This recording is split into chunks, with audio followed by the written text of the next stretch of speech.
FR1 Apocalypse Evolution begins with a butterfly। अध्याय 1 विदेशी कीड़े। उनकी स्मृति में अंतिम क्षण हवा में मंडराती हुई कार का उनसे हिंसक रूप से टकराने की छवि स्पष्ट रूप से बनी रही। लेकिन जब निंगजी दोबारा जागा तो उसने खुद को घोर अंधेरे में पाया। अपनी चेतना के अलावा वह और कुछ भी महसूस नहीं कर सकता था, न ही उसे यह एहसास हो सकता था कि समय बीत रहा है या नहीं। अगर उसकी याददाश्त सही थी तो उसकी अब तक मृत्यु हो जानी चाहिए थी। ये कहाँ है? मानव आत्माओं का अंतिम विश्राम स्थल। एक बेहद तेज और चकाचौंध कर देने वाली रोशनी उसकी आंखों में पड़ी। निंगजी की दृष्टि आखिरकार वापस आ गई, लेकिन उसके सामने सब कुछ बेहद अजीब लग रहा था।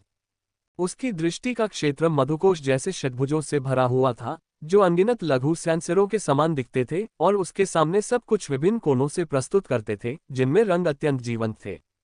उसकी दृष्टि का दायरा अत्यंत विस्तृत हो गया था, 360 डिग्री तक बिना किसी अंध बिंदु के, लेकिन उसकी देखने की सीमा अत्यंत संकीर्ण हो गई थी। वह केवल लगभग 10 मीटर के दायरे में ही चीजों को स्पष्ट रूप से देख सकता था, और इससे आगे की कोई भी चीज धुंधली दिखाई देती थी। इस दृष्टि क्षेत्र के अंतर्गत जैसे ही उसने अपना सिर थोड़ा सा घुमाया, निंगजी ने स्वयं को देखा। एक तितली जिसका आधार काला है और पंखों पर नीले हरे रंग के धब्बे हैं। जी हाँ, बिल्कुल सही, एक तितली।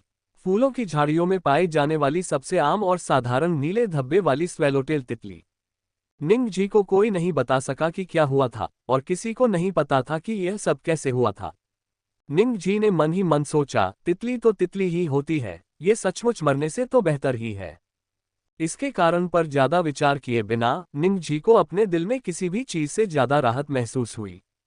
हालांकि वह जानता था कि तितली का जीवन बहुत छोटा होता है और उसके पास जीने के लिए शायद ज्यादा दिन नहीं बचे हों, फिर भी जीवित रहना मरने से बेहतर था। मृत्यु के साथ हुए उस अप्रिय अनुभव ने उन्हें जीवन का महत्व समझाया और उनके जीवन के इस अंतिम क्षण को और भी अधिक संजोने के लिए प्रेरित किया। निंगजी, जिसका अर्थ है शांति और विराम, जैसा कि उसके नाम से ही स्पष्ट था, वह एक छोटा सा व्यक्ति था। एक साधारण परिवार वाला एक छोटा सा व्यक्ति जो सुबह 9 से शाम 5 बजे तक नौकरी करता है और केवल शांति और खुशहाली की कामना करता है। उनकी कोई बड़ी महत्वाकांक्षा या बड़े सपने नहीं थे। इस दुनिया में उनके लिए सबसे प्यारी और जिसे वे कभी भी खोना नहीं चाहते थे, वह था उनका परिवार। इस समय वह बस उन्हें फिर से देखना चाहता था, भले ही वह उन्हें पहचान न सके, भले ही वह सिर्फ एक झलक ही क्यों न हो। इसी प्रेरणा से निंगजी ने जल्दी से खुद को संभाला, अपने एंटीना फड़फड़ाए और तेजी से तितली होने की सहज प्रवृत्ति के अनुकूल हो गया। धमाका, रम रम रम। जैसे ही निंगजी, जो अब एक तितली बन चुका था, अपने पंख फैलाकर उड़ने ही वाला था कि आकाश की गहराइयों से एक गर्जना सुनाई दी और अचानक एक परिवर्तन हो गया। साफ आसमान और सफेद बादल पल भर में धुंधले पड़ गए। गहरे लाल बादल लहरों की तरह उमड़ने लगे और अनगिनत मोटे काले बैंगनी रंग के प्रकाश के स्तंभ आकाश में तेजी से फैल गए, मानो स्वर्ग को सहारा देने वाले स्तंभ हो, और साथ ही अंधेरे के द्वार भी। भयानक, भारी और अजेय काले बैंगनी रंग के प्रकाश स्तंभों में से एक निंगजी के ठीक बगल में गिरा, और उस उग्र तूफान ने उसे प्रतिक्रिया करने का समय दिए बिना ही पल भर में उड़ा दिया। पलक झपकते ही रेत और पत्थर उड़ने लगे और चारों ओर अफरा तफरी मच गई। जहां कहीं भी काले प्रकाश के स्तंभ स्पर्श करते थे, वहां सब कुछ पल भर में गायब हो जाता था। निंगजी धूल के एक कण की तरह था, जो भयंकर तूफान में बेतहाशा नाचता रहा जब तक कि वह पूरी तरह बेहोश नहीं हो गया। जब वह दोबारा जागा तो दुनिया साफ थी, तूफान थम गया था और सब कुछ अपनी मूल स्थिति में लौट आया था। उड़ती हुई कार के मलबे के बीच अपने नाजुक तितली जैसे शरीर को संभाले हुए निंगजी ने धीरे धीरे अपना सिर बाहर निकाला। उसने जो देखा वही ये था कि भयानक काले बैंगनी प्रकाश स्तंभ गायब हो गए थे और उनकी जगह एक रंगीन छेद दिखाई दे रहा था। निंगजी दंग रह गया। सिर्फ वही नहीं, ब्लू स्टार पर मौजूद हर कोई जिसने ये दृश्य देखा, वह स्तब्ध रह गया। इस चमत्कारिक दृश्य के बीच प्रकाश स्तंभों के पास मौजूद सभी लोग परिवर्तन होने के बाद बने रंगीन छेद को उत्सुकता से देख रहे थे। निंगजी की दृष्टि धुंधली आकृतियों से भर गई थी, जिसके कारण वह अनजाने में धीरे धीरे ऊपर की ओर उड़ने लगा। उसकी मधुकोश जैसी षटकोणीय दृष्टि तेजी से जूम हुई, और जब निंगजी भीड़ के ऊपर से उड़कर छेद से 10 मीटर की दूरी के भीतर पहुंचा तो थोड़ा धुंधला रंगीन छेद पूरी तरह से स्पष्ट हो गया। यह एक अनियमित रंगीन छेद था, एक रहस्यमय छेद जो बहते प्रकाश से जगमगा रहा था। उस छेद से एक अवर्णनीय रहस्य झलक रहा था, जो काले बैंगनी प्रकाश के स्तंभों के उतरने के समय की तुलना में कहीं कम हिंसक था, और धुंधली कोमल रोशनी के भीतर से रंगीन धुंध बाहर निकल रही थी। किसी कारणवश ये हल्की रंगीन धुंध जैसे ही दिखाई दी, निंग जी के लिए एक अनूठा आकर्षण पैदा कर दिया। एक आदिम शारीरिक प्रवृत्ति ने उसे उसमें कूदने के लिए प्रेरित किया और उसके पेट पर मौजूद श्वास नलिकाओं की दोनों पंक्तियां पूरी तरह से खुल गईं, जिससे वह बेतहाशा सांस लेने लगा। जैसे ही रंगीन धुंध की एक बड़ी मात्रा उसके शरीर में प्रवेश कर गई, निंग जी को तुरंत पूरे शरीर में आराम महसूस हुआ, मानो वह हवा में तैर रहा हो, और ऐसा लग रहा था कि उसका शरीर इसके कारण विकसित और उदात्त हो रहा है। फुफकार, क्लिक क्लिक क्लिक क्लिक। इसी क्षण एक और परिवर्तन हुआ। रंगीन छेद के भीतर से अचानक एक धीमी फुफकार और अजीब क्लिक करने की आवाजें सुनाई देने लगीं। अगले ही पल काले हरे रंग के कीड़े प्रकाश के स्तंभ से उग्रता से बाहर निकले और देखते ही देखते उनकी संख्या सैकड़ों में पहुंच गई। ये कीड़े अधिकतर 2-3 मीटर ऊंचे और लगभग 5 मीटर लंबे होते थे, जो सिर, वक्ष और उदर में विभाजित होते थे। उनके सिर त्रिकोणीय होते थे, उनके मुखांग विकसित होते थे जिनमें हंसिया जैसे जबड़े और चाकू जैसे पंजे होते थे। उनके वक्ष चपटे और ठोस थे, जैसे जैविक रूप से कठोर कवच का एक टुकड़ा हो, और उनके पेट पर पूंछ का डंक ठंडी चमक में हल्की नीली रोशनी से जगमगा रहा था। वे चलते समय क्लिक करने जैसी आवाजें निकाल रहे थे, जो स्पष्ट रूप से अत्यंत क्रूर प्राणी प्रतीत हो रहे थे। कीड़े, किसी ने हैरानी से कहा, और तुरंत ही दूसरों को भी यह बात समझ में आ गई। जी हाँ, कीड़े मकोड़े अविश्वसनीय रूप से विशाल, डरावने, खूंखार दैत्य कीड़े जिन्हें पहले कभी किसी ने नहीं देखा था। Click click click. अपने अंगों को जमीन पर पटकते हुए और अपनी जटिल आंखों को हरे प्रकाश से चमकाते हुए, स्पष्ट रूप से भूखे कीड़ों का झुंड जैसे ही कीड़े के बिल से बाहर निकला, लगभग तुरंत ही हमला करने लगा। फुफ, एक हल्की सी आवाज के साथ खून की धुंध छा गई और एक दांतेदार तलवार जैसी नुकीली पंजे ने आसानी से पहले दुर्भाग्यशाली शिकार का सिर चीर दिया, जिससे गाढ़ा दिमाग और खून चारों ओर फैल गया। अप्रत्याशित रूप से आसान शिकार ने इस भूखे कीड़े को उत्तेजित होकर आगे की ओर झपटने पर मजबूर कर दिया, जिससे एक रोंगटे खड़े कर देने वाले भोजन की शुरुआत हुई। लाल और सफेद दिमाग, गिलोटिन जैसे चबाने वाले मुखांग, हड्डियों के टूटने की भयावह आवाज, दृश्य बेहद भयावह था। उफ, कीड़े लोगों को खा रहे हैं, भागो। अंगों के सड़क पर टकराने की आवाज नरक से आने वाली मृत्यु प्रेरक जादुई ध्वनि के समान थी, जिसने देखने वालों के मन और शरीर को पल भर में कुचल दिया। कीड़े मकोड़े इंसानों को खा रहे हैं, भागो भागो, अरे भागो, धिक्कार है, क्या तुम मूर्ख हो। देखते ही देखते पूरा माहौल अफरा तफरी में बदल गया। धक्का मुक्की और गालियों की गूंज कानों को भेदने लगी। Bang bang bang. अफरा तफरी के बीच अचानक गोलियों की आवाज सुनाई दी और भीड़ के भीतर से एक संघीय गार्ड की आवाज आई, घबराए नहीं, संघीय गार्ड की अतिरिक्त टुकड़ियां तुरंत पहुंच जाएंगी, कृपया व्यवस्थित तरीके से बाहर निकलें, व्यवस्थित तरीके से खाली करें। हाँ हाँ हाँ। गार्ड्स, संघीय गार्ड कहाँ हैं? जल्दी करो, ऊपर जाओ, उन्हें मार डालो, हमारी रक्षा करो और हमें जाने दो। व्यवस्थित निकासी की परवाह ही क्या? तुम लोग पहले क्या कर रहे थे? लोग मर रहे हैं, भागो। जीवन मरण के संकट में मानव स्वभाव अक्सर अधिक स्वार्थी होता है, ऐसे में व्यवस्था का कोई नामोनिशान ही नहीं रहता।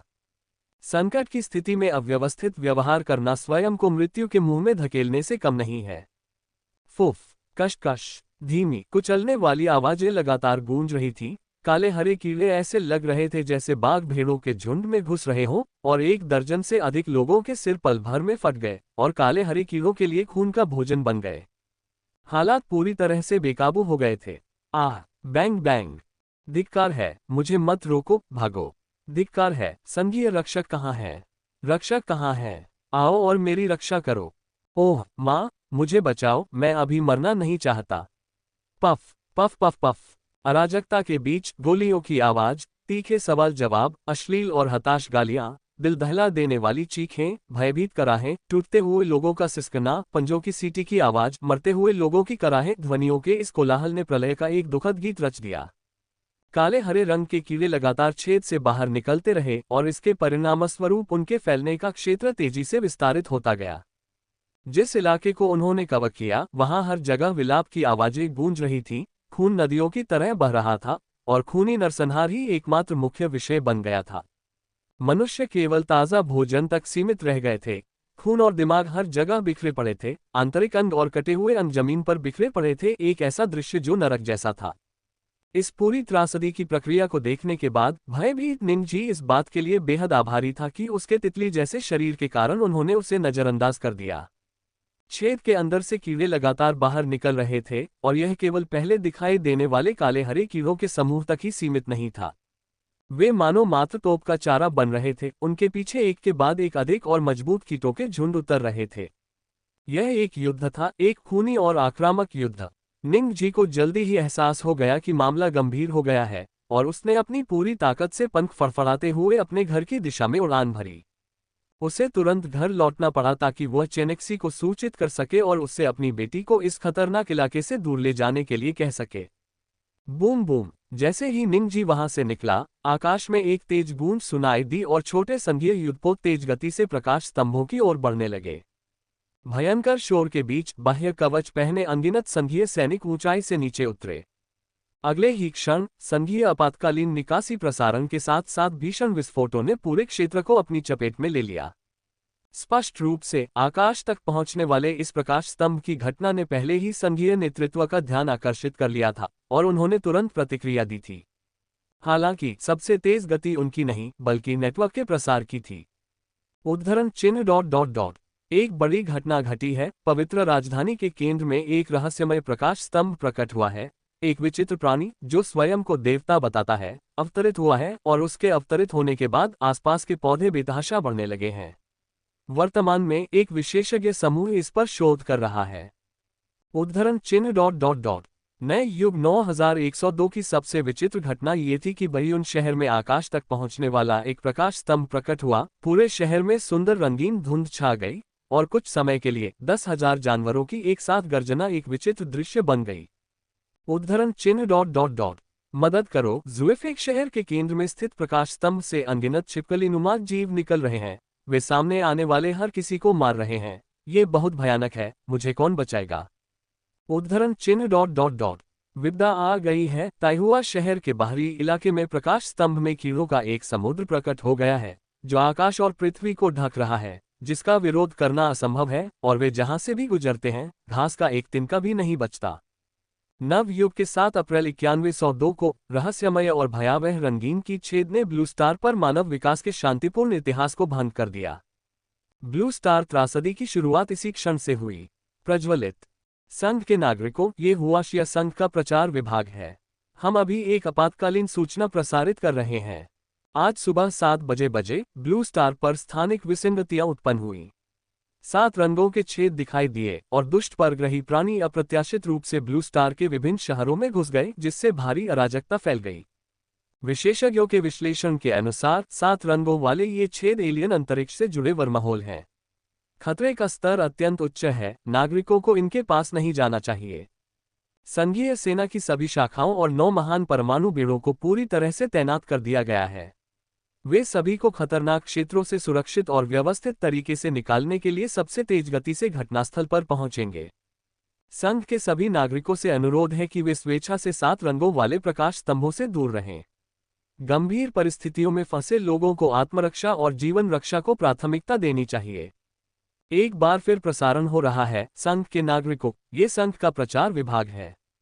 चू चेनेक्सी अपनी बेटी को स्कूल भेजने की तैयारी ही कर रही थी कि तभी उसकी दाहिनी कलाई पर लगा संचार ब्रेसलेट अपने आप फेडरेशन की आपातकालीन घोषणा प्रसारित करने लगा। उसी समय बिना किसी रुकावट के उसकी आंखों के सामने एक बेहद खूनी होलोग्राफिक प्रक्षेपण प्रदर्शित हुआ, जिससे चिकित्सा पेशेवर के रूप में खून देखने की आदि चू चेनेक्सी भी असहज महसूस करने लगी। दूर इमारतों के बीच आग की लपटों के बीच उसने युद्धपोतों की भीषण गर्जना सुनी। इस अचानक बदलाव का सामना करते हुए चू चेनेक्सी ने आदत के अनुसार निंग जी के संपर्क नंबर पर डायल किया और एक खुशनुमा रिंगटोन धीरे धीरे बजने लगी। हालांकि अफसोस की बात यह थी कि दर्जनों सेकंड बीत गए, रिंगटोन बजती रही लेकिन कॉल का जवाब नहीं दिया गया। माफ कीजिए स्वामी जी, निंग जी से संपर्क नहीं हो पाया। ब्रेसलेट की स्मार्ट एआई की इलेक्ट्रॉनिक सिंथेसाइज्ड आवाज गूंजी, जिससे चू चेनेक्सी में एक अजीब सी सिहरन पैदा हुई और उसके दिल में एक बुरी आशंका जाग उठी। चू चेनेक्सी के अनुमान के अनुसार इस समय निंग जी काम पर जा रहा होगा और आमतौर पर वह उसके फोन का जवाब देने से इनकार नहीं करेगा। एक पल में, बस एक क्षण के विचार में चू चेनेक्सी ने निर्णायक रूप से संचार ब्रेसलेट को एक आदेश जारी किया।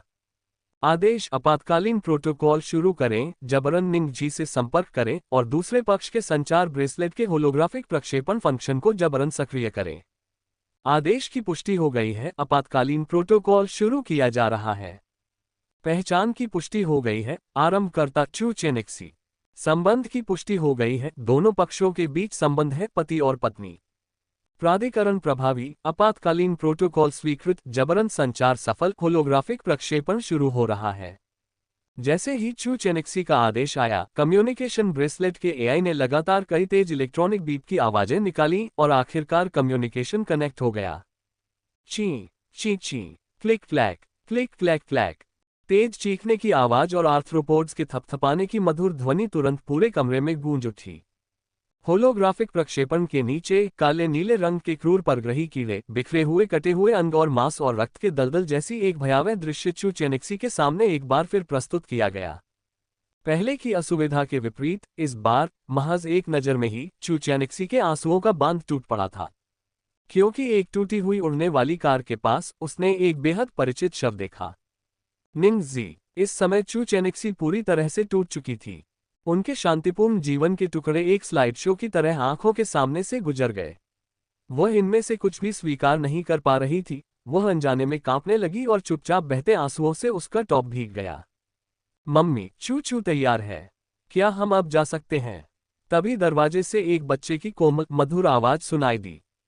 एक छोटा सा दिल के आकार का स्कूल बैग लिए और एक ऊंची आकर्षक पोनीटेल बनाए हुए नन्ही निंगचू, जिसे इस बात का कोई अंदाजा नहीं था कि क्या हुआ था, खुशी खुशी दरवाजे से टिकी हुई थी। अपनी बेटी की आवाज सुनकर आंसुओं से भीगी हुई चू चेनेक्सी और भी अधिक फूट फूट कर रोने लगी। चू चेनेक्सी जानती थी कि उसे इस समय शांत रहना चाहिए, लेकिन आंसू अनियंत्रित रूप से बहने लगे और वह उन्हें किसी भी कीमत पर रोक नहीं पाए। काफी देर बाद उसने मुश्किल से अपना आधा चेहरा घुमाया और यथासंभव शांत और सौम्य स्वर में कहा, चू चू, किंडरगार्टन से अभी अभी सूचना आई है, आज छुट्टी है। सच में? ये तो बहुत बढ़िया है। फिर क्या मम्मी चू चू के साथ खेल पाएंगी? छुट्टी की खबर सुनकर छोटी निंगचू बहुत उत्सुक हो गई।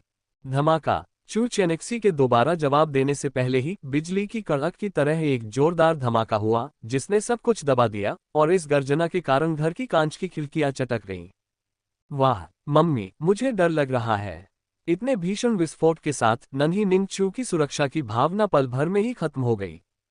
चू चेनेक्सी सहज ही निंगचू के पास दौड़ी, उसे अपनी बाहों में कसकर पकड़ लिया और उसके कान में दिलासा देते हुए फुसफुसाया, चू चू, डरो मत, मम्मी यहीं है, डरो मत, डरो मत।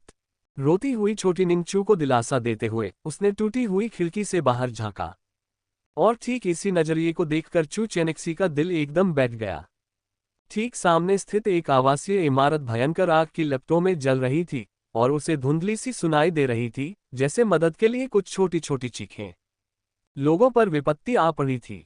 पारदर्शी पंखों वाले दर्जनों परग्रही कीड़े आवासीय क्षेत्र में तेजी से फैल रहे थे और बचे हुए लोगों को मार रहे थे। चू चेनेक्सी का दिल युद्ध के ढोल की तरह धड़क रहा था। एक शांतिपूर्ण युग की साधारण महिला होने के नाते उसने कभी ऐसी स्थिति का सामना नहीं किया था। इस समय वह स्वाभाविक रूप से अत्यधिक तनाव में थी और उसे समझ नहीं आ रहा था कि क्या करे। मम्मी, चू चू डर गई है। तेज हवा के बीच निंगचू ने चू चेनेक्सी को कसकर गले लगा लिया। वह बेहद डरी हुई थी। टूटी हुई खिड़की से एक तितली अंदर उड़कर आए और ऐसा लग रहा था मानो वह नन्हे निंगचू के कंधे से मूर्खतापूर्ण और घबराहट भरे अंदाज में टकरा गई हो। इस तरह की एक रोचक छोटी घटना ने कुछ समय के लिए बच्ची का ध्यान आकर्षित किया, जिससे वह थोड़ी शांत हो गई। और ये मूर्ख तितली स्वाभाविक रूप से निंग जी थी। निंग जी अब चाहता था कि उसके पास कहने के लिए पर्याप्त शब्द हो ताकि वह चू चेनेक्सी से कह सके कि वह जल्दी करे और चू चू को इस शहर से दूर ले जाए।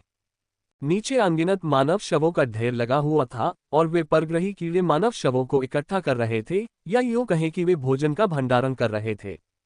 दुर्भाग्यवश जिस तितलीनुमा शरीर से वह पहले खुश था, अब वही उसके लिए एक बाधा बन गया था।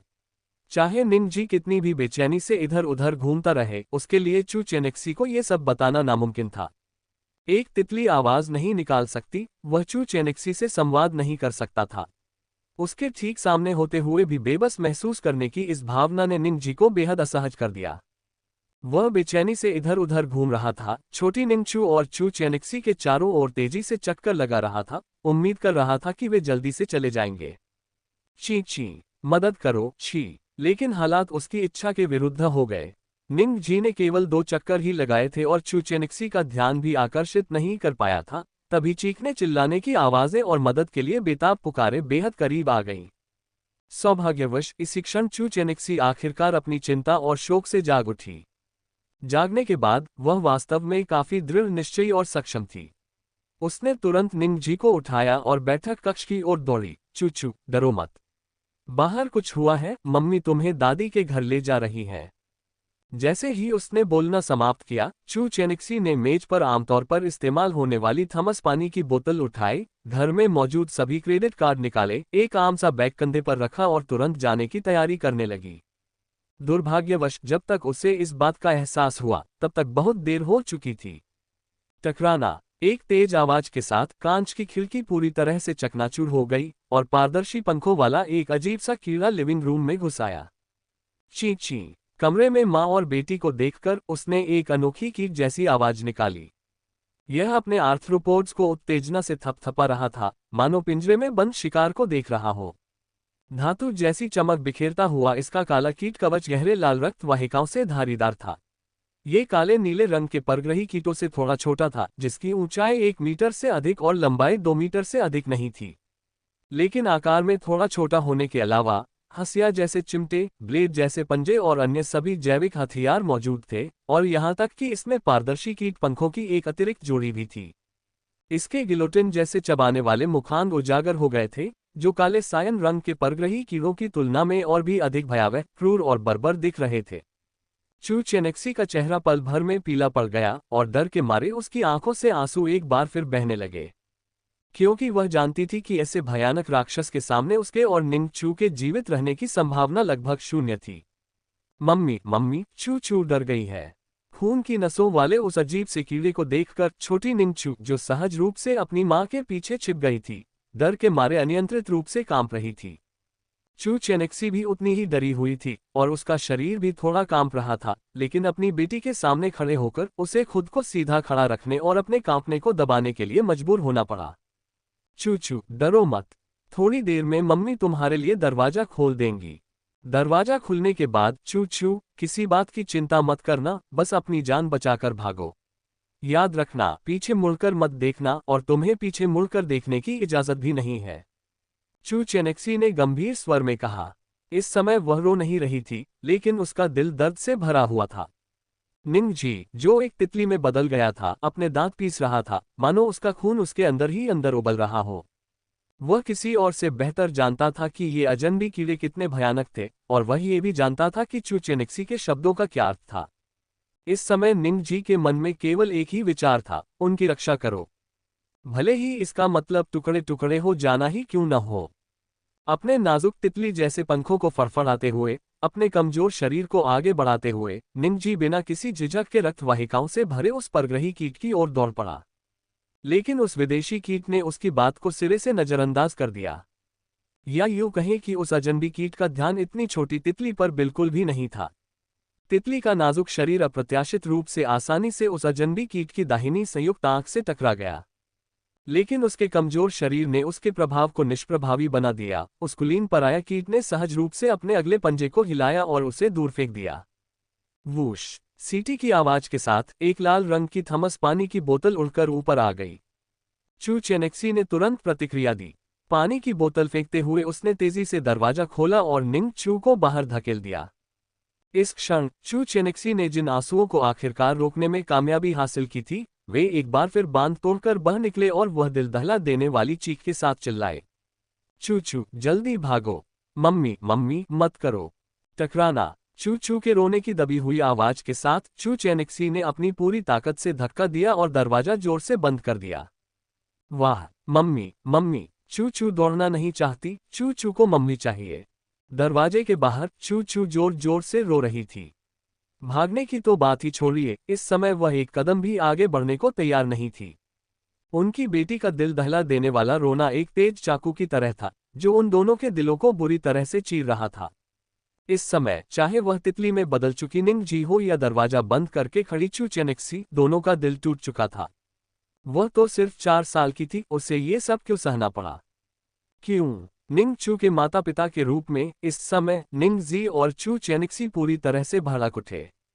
निंग जी इस रक्त शिराओं वाले परग्रही कीट की संयुक्त आंख पर पागलों की तरह हमला कर रहा था, लेकिन उसे लगातार आसानी से दूर धकेल दिया जा रहा था। कोई रास्ता नहीं था, वह अब बस एक तितली था और उसकी क्षमता बहुत सीमित थी। लेकिन फिर भी, ये जानते हुए भी कि यह व्यर्थ था, यहाँ तक कि जब उसका शरीर पतन के कगार पर था, तब भी उसने बिना किसी हिचकिचाहट के एक पल के लिए भी रुके बिना ऐसा किया। महिलाएं कमजोर होती हैं, लेकिन माताएं मजबूत होती हैं। एक मां के रूप में चू चेनेक्सी भी वैसी ही थी। निहत थी होने के बावजूद, मौत को जानते हुए भी वह बिना किसी झिझक के दौड़ पड़ी। इस समय उनके मन में केवल एक ही विचार था, इस भयानक परग्रही कीड़े को रोके रखना और अपनी बेटी के लिए समय खरीदना। भले ही यह सिर्फ एक सांस के लिए हो, भले ही इसका मतलब अपनी जान देना हो, उन्हें इसका कोई पछतावा नहीं होगा। पफ, हंसिया जैसे नुकीले चिमटे चू चेनेक्सी की छाती में घुस गए। चमकीला लाल खून उसके शरीर पर फैल गया और चू चेनेक्सी ने हठपूर्वक अपने दांत पीसते हुए हंसिया जैसे विशाल चिमटे को कसकर पकड़ लिया। नहीं नहीं, निंग जी मन ही मन रोया। उसके सामने का दृश्य थमसा गया। चू चेनेक्सी का चमकीला लाल रक्त और उसका हठी भाव देखकर वह पूरी तरह से पागल हो गया। ऐसा लग रहा था मानो उसके अंदर कुछ पूरी तरह से चकनाचूर हो गया हो, और उसके रक्त में पहले से मौजूद जलन की अनुभूति और भी तीव्र हो गई। रक्त वाहिकाओं से युक्त उस अलौकिक कीट की दाहिनी आंख में, जिसमें ऊर्जा संवेदन क्षमता थी, निंग जी के नाजुक तितली जैसे शरीर पर ऊर्जा तेजी से बढ़ रही थी और हल्की रंगीन लपटें धीरे धीरे प्रज्वलित हो रही थीं। निर्वाण, मैं चाहती हूं कि आप मरें। वूश। तेज हवा के बीच निंग जी ने अपने दिल में दहाड़ लगाई, उसका शरीर एक झुलसा देने वाली रंगीन प्रकाश की लौ में बदल गया, और इससे पहले कि वह पूरी तरह से प्रतिक्रिया कर पाता, वह तेजी से रक्त पैटर्न वाले एलियन कीट की दाहिनी आंख में जा घुसा। टकराना। एक जोरदार धमाके के साथ उस परग्रही कीड़े का सिर फट गया और उसकी त्रिकोणीय खोपड़ी के पिछले हिस्से से प्रकाश की एक हल्की सी चिंगारी निकली।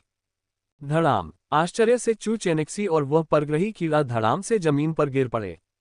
तितली में परिवर्तित होकर निंग जी अपने फटे हुए पंखों को घसीटते हुए धीरे धीरे नीचे उतरा और अंत में चू चेनेक्सी के गाल पर जा गिरा।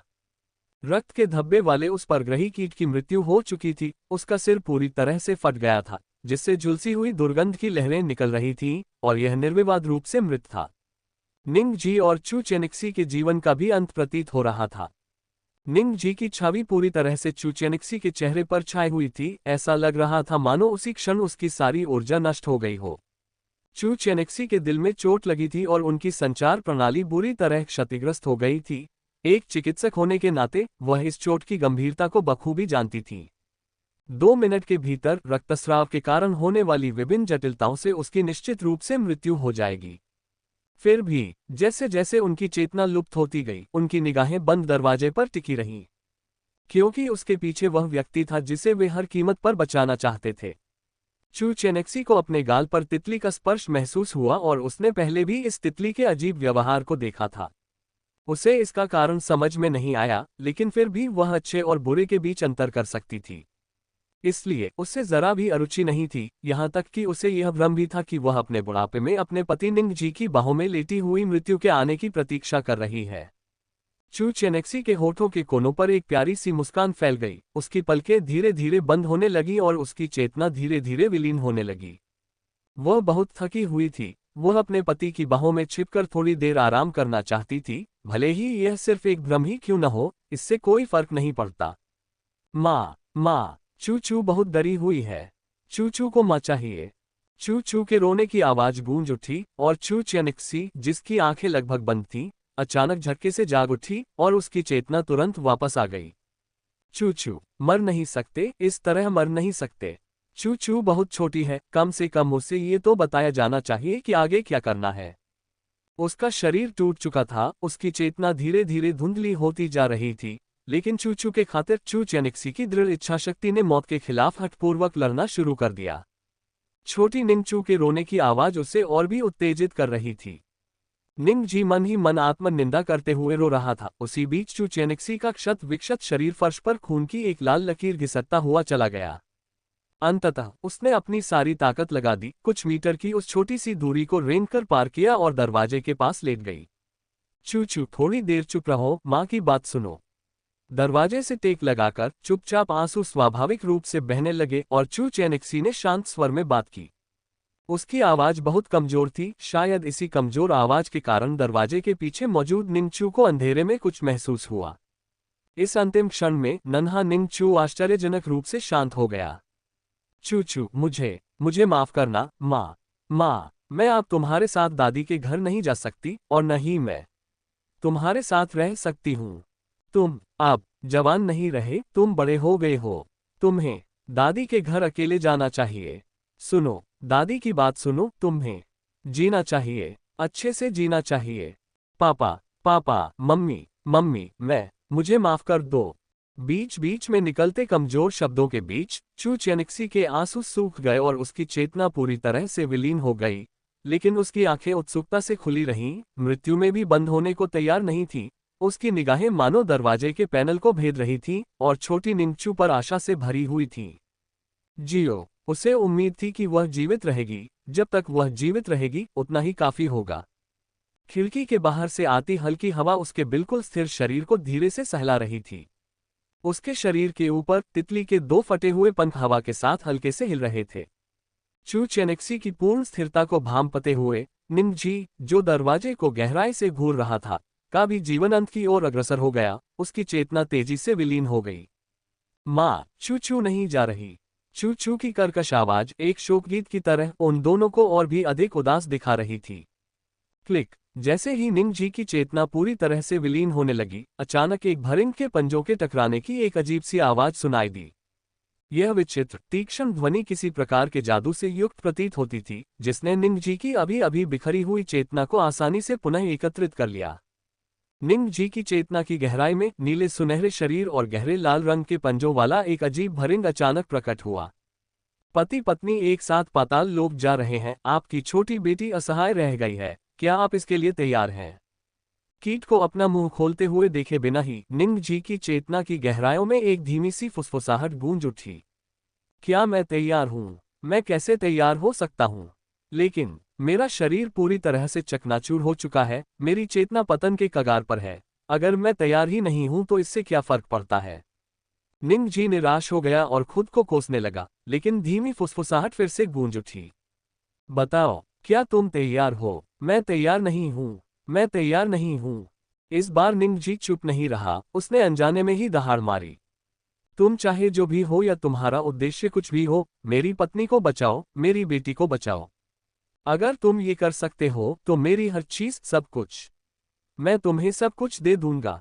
निंगजी पूरी तरह से पागल हो चुका था, उसकी मानसिक इच्छाशक्ति पूरी तरह से ध्वस्त हो चुकी थी। वह केवल अपनी पत्नी को बचाना और अपनी बेटी की रक्षा करना चाहता था। इसके लिए वह कोई भी कीमत चुकाने को तैयार था, अपनी आत्मा, संकल्प, मन, सब कुछ। दूसरे पक्ष को जो भी चाहिए था वह सब कुछ। बहुत अच्छा, फिर अपने शरीर और मन को त्याग दो और मुझ में विलीन हो जाओ। चकाचौंध भरी नीली सुनहरी रोशनी के नीचे निंगजी एक स्वप्निल अवस्था में अपने शरीर और मन को पूरी तरह से त्याग दिया। बेहोश होने से ठीक पहले अंतिम क्षण में उसने खुद को धीरे धीरे पिघलते हुए महसूस किया। उसी समय चू चेनेक्सी के चेहरे से चिपका हुआ उसका फटा हुआ तितली जैसा शरीर नीले सुनहरे तारों की रोशनी से जगमगाने लगा और क्षतिग्रस्त शरीर चमत्कारिक रूप से ठीक होने लगा। जैसे ही तितली के पंख ठीक हुए, एक नीली सुनहरी चमक दिखाई दी और निंगजी ने मानो तारों को हिलाते हुए उस परग्रही कीट के शव पर झपट्टा मारा। खूबसूरत नीले सुनहरे रेशमी धागे झरने की तरह फूट पड़े और पल भर में एक विशाल कीट के कोकून में बदल गए। हालांकि ठीक उसी समय जब निंगजी रहस्यमय भरिंग के साथ विलीन हो गया और एक कोकून बनाने के लिए उस परदेसी कीट के शव पर जा गिरा, चू चेनेक्सी, जो अब तक पूरी तरह से स्थिर थी और जिसे निस्संदेह मृत घोषित कर दिया जाना चाहिए था, वह भी एक अकल्पनीय घटना का सामना कर रही थी। Rock soul divine descendant bloodline system में आपका स्वागत है। 12 राशि चक्र सूर्य अवरोधक सरणी पूरी तरह से विफल हो गई है। ब्लू स्टार पर एक बार फिर अंधकार में ऊर्जा का अवतरण हो गया है और आपके भीतर मौजूद ईश्वर वंशज रक्तरेखा सक्रिय हो रही है। आपके शरीर को अभी अभी एक घातक आघात लगा है। ईश्वर वंशज रक्तरेखा शरीर की ऊर्जा को आपातकालीन मरम्मत करने के लिए प्रेरित कर रही है। घातक आघात, आपातकालीन मरम्मत। घोर अंधकार के वातावरण में चू चेनिक्सी, जिसका पूरा शरीर हरे प्रकाश से जगमगा रहा था, असमंजस में थी। हाँ, आपके दिल में छेद हो गया है जिससे आपकी जान को खतरा है। जान का खतरा? नहीं, मुझे तो अब तक मर जाना चाहिए था। ये जगह कहाँ है? आप rock soul divine descendant bloodline inheritance system में हैं। क्या? कौन सी प्रणाली? कौन सी विरासत? तुम रॉक सोल डिवाइन डिसेंडेंट के वंशानुगत योद्धा हो। प्रकृति का प्रकाश। प्रकृति का प्रकाश। ये सब क्या हो रहा है?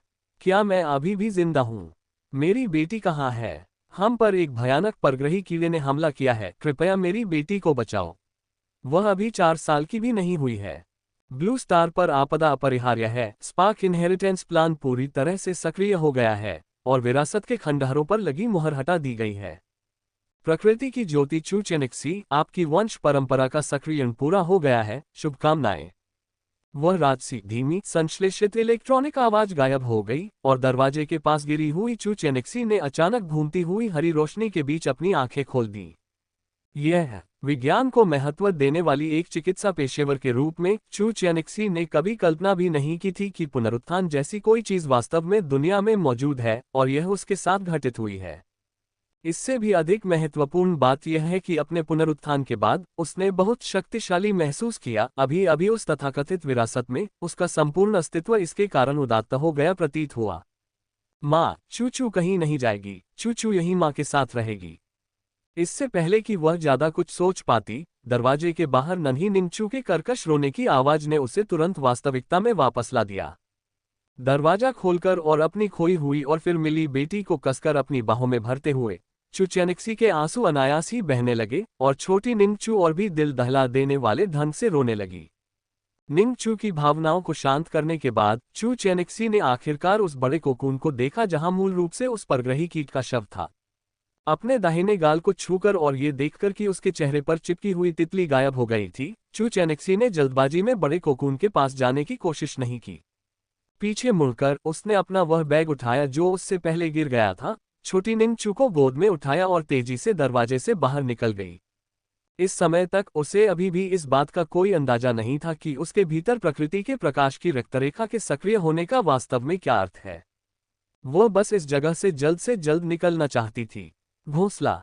हुआशिया फेडरेशन के पूर्व में स्थित घने जंगलों में 9 महान बेड़ों में से एक नीले ड्रैगन जहाज के कमांड रूम में प्रकाश का एक चमकदार रंगीन गोला हवा में तैर रहा था और कमांड रूम के केंद्र में ब्लू स्टार का एक 3D होलोग्राम पूरी तरह से प्रदर्शित हो रहा था। फेडरेशन के 9 एडमिरलों में से एक और नीले ड्रैगन जहाज के कप्तान नियान येचेन 3D होलोग्राम पर नीले ग्रह को देखते हुए भौहें चढ़ा रहे थे। इस नीले ग्रह पर दर्जनों रंगीन रिक्त स्थान लाल प्रकाश की लहरें फैला रहे थे। इनमें से छिपकली के आइकन और उड़ने वाले कीड़े के आइकन के आसपास की लहरें सबसे तेजी से फैल रही थीं और उनमें सबसे अधिक खतरे का स्तर दिखाई दे रहा था। कमांडर, रिपोर्ट कीजिए। निर्देशांक 734.541 पर एक बिल्कुल नया ईश्वर वंशज ऊर्जा उतार चढ़ाव देखा गया है। नियान येचेन सोच में डूबी हुई थी तभी नीले ड्रैगन जहाज का एक चालक दल का सदस्य सूचना देने के लिए तेजी से आगे बढ़ा। एक नया ईश्वर वंशज योद्धा। नियान येचेन का चेहरा बदल गया। जल्दी करो, तुरंत होलोग्राफिक छवि लाओ और निकटतम परमाणु संचालित इकाई को सहायता प्रदान करने के लिए भेजो। हाँ। अगले ही क्षण युद्धपोत के केंद्र में स्थित रंगीन गोले की रोशनी में बदलाव आया और कमांड रूम में चू चेनिक्सी की एक छवि दिखाई दी जिसमें वह छोटी निंगचू को पकड़े हुए अराजकता के बीच बेतहाशा भाग रही थी। इसके अलावा उसकी कलाई पर मौजूद संचार ब्रेसलेट के कारण चू चेनिक्सी की व्यक्तिगत प्रोफाइल होलोग्राफिक प्रक्षेपण पर पूरी स्पष्टता के साथ प्रदर्शित हुई। नाम, चू चेनिक्सी। लिंग, महिला। आयु, 25। पेशा, साउथ चाइना हॉस्पिटल, ताइहुआ शहर में आईसीयू नर्स। ईश्वर वंशज वंश का कोड नाम। ये कहाँ है? ताइहुआ शहर। अपने सामने मौजूद आंकड़ों को देखकर नियान येचेन ने पूछा। उनकी आवाज कमांड रूम में गूंज उठी। जी हाँ कमांडर, ये वास्तव में ताइहुआ शहर है और यह बेहद खतरनाक वर्महोल नंबर 3 के बहुत करीब है। गोले के चारों ओर अजीबोगरीब दिखने वाले जादुई लेंस पहने एक व्यक्ति ने तुरंत प्रतिक्रिया दी। अगले ही पल गोला घूमने लगा, छवि बदल गई और अनगिनत रक्तशिरा वाले उड़ने वाले कीड़ों की चीखती हुई आकृतियां कम ऊंचाई पर दिखाई देने लगीं। कीड़ों के कवच से ढके हुए नुकीले दांतों, भाले जैसे पंजों और भयानक चेहरों वाले ये जीव स्पष्ट रूप से आक्रामक प्राणी थे। कमांडर, अगर हम परमाणु ऊर्जा से चलने वाली इकाई को उस क्षेत्र में भेजते हैं तो इससे निश्चित रूप से दुश्मन का ध्यान आकर्षित होगा और उसे वापस लाने की लागत बहुत अधिक हो सकती है। कीमत, ये तो ईश्वर की वंश परंपरा है, देवताओं की भविष्यवाणी की अंतिम चिंगारी। आदेश पारित करो, हर हाल में उसे पवित्र राजधानी लाया जाना चाहिए। मुझे पूर्वाभास है कि वह हमारे लिए महत्वपूर्ण है, बहुत महत्वपूर्ण। मैं उसे 10 दिनों के भीतर पवित्र राजधानी में देखना चाहता हूं। तुरंत बचाव अभियान शुरू करो। ऑपरेशन का कोड नेम फायरफ्लाई। नियान येचेन की भौहें तन गईं और उन्होंने धीमी आवाज में एक सख्त सैन्य आदेश जारी किया। टूटी हुई खिड़की से सूरज की रोशनी छनकर आ रही थी, जो बड़े रंगीन कोकून पर पतले जालीदार कपड़े की तरह फैल रही थी, जिससे वह एक शानदार चमकते हुए प्यूपा में बदल गया। चमकते हुए कोकून के अंदर निंग जी के शरीर की हर कोशिका अत्यधिक आराम और अत्यधिक जीवंतता की स्थिति में डूबी हुई थी। उसकी चेतना की गहराई में एक रंगीन सर्पिल आकार की वस्तु तेजी से चमक रही थी, जो एक विचित्र मात्र घोंसले की तरह दिख रही थी। असंख्य जुगनू जैसे दिखने वाले परग्रही कीड़े उसके चारों ओर नाच रहे थे, जो किसी सम्राट की रक्षा करने वाले शाही रक्षकों या अपनी मां के साथ खेल रहे बच्चों की तरह लग रहे थे। निंग जी ने इस चीज को पहचान लिया। अगर उसे सही से याद है तो यह कोई खिलौना होना चाहिए जिसे उसने बचपन में गलती से निगल लिया था। क्या हो रहा था? ये यहाँ कैसे दिखाई दिया? क्या ऐसा हो सकता है कि उसके तितली में बदलने का कारण और उसके साथ हुए इन विचित्र परिवर्तनों की श्रृंखला का कारण, ये सब उस छोटी सी वस्तु के कारण ही हो? निंग जी को इस सर्पिलाकार घोंसले जैसी वस्तु के साथ अभूतपूर्व आत्मीयता का एहसास हुआ। पहले सुनाई देने वाली उस अजीब आवाज से इसे जोड़ते हुए ये चीज निश्चित रूप से उसके साथ विलीन हो चुकी होगी। उसने अपनी चेतना उस ओर केंद्रित की और क्षणिक समाधि की अवस्था में, इससे पहले कि निंग जी स्थिति को समझ पाती, वह पहले से ही सर्पिलाकार मात्र घोंसले के अंदर था। यह अनुभूति पूरी तरह से अवर्णनीय थी। उसका पूरा शरीर बेहद आरामदायक महसूस कर रहा था, मानो किसी शिशु को वापस मां के गर्भ में रख दिया गया हो। उस विशाल असीम धूसर अंतरिक्ष में अनगिनत जर्ग जीव निंग जी के दिमाग में कौंध गए। ये जर्ग जीव, जिनमें से कुछ भव्य थे और कुछ भयंकर और क्रूर, बेहद अजीब दिखते थे और स्पष्ट रूप से ब्लू स्टार के जीव नहीं थे।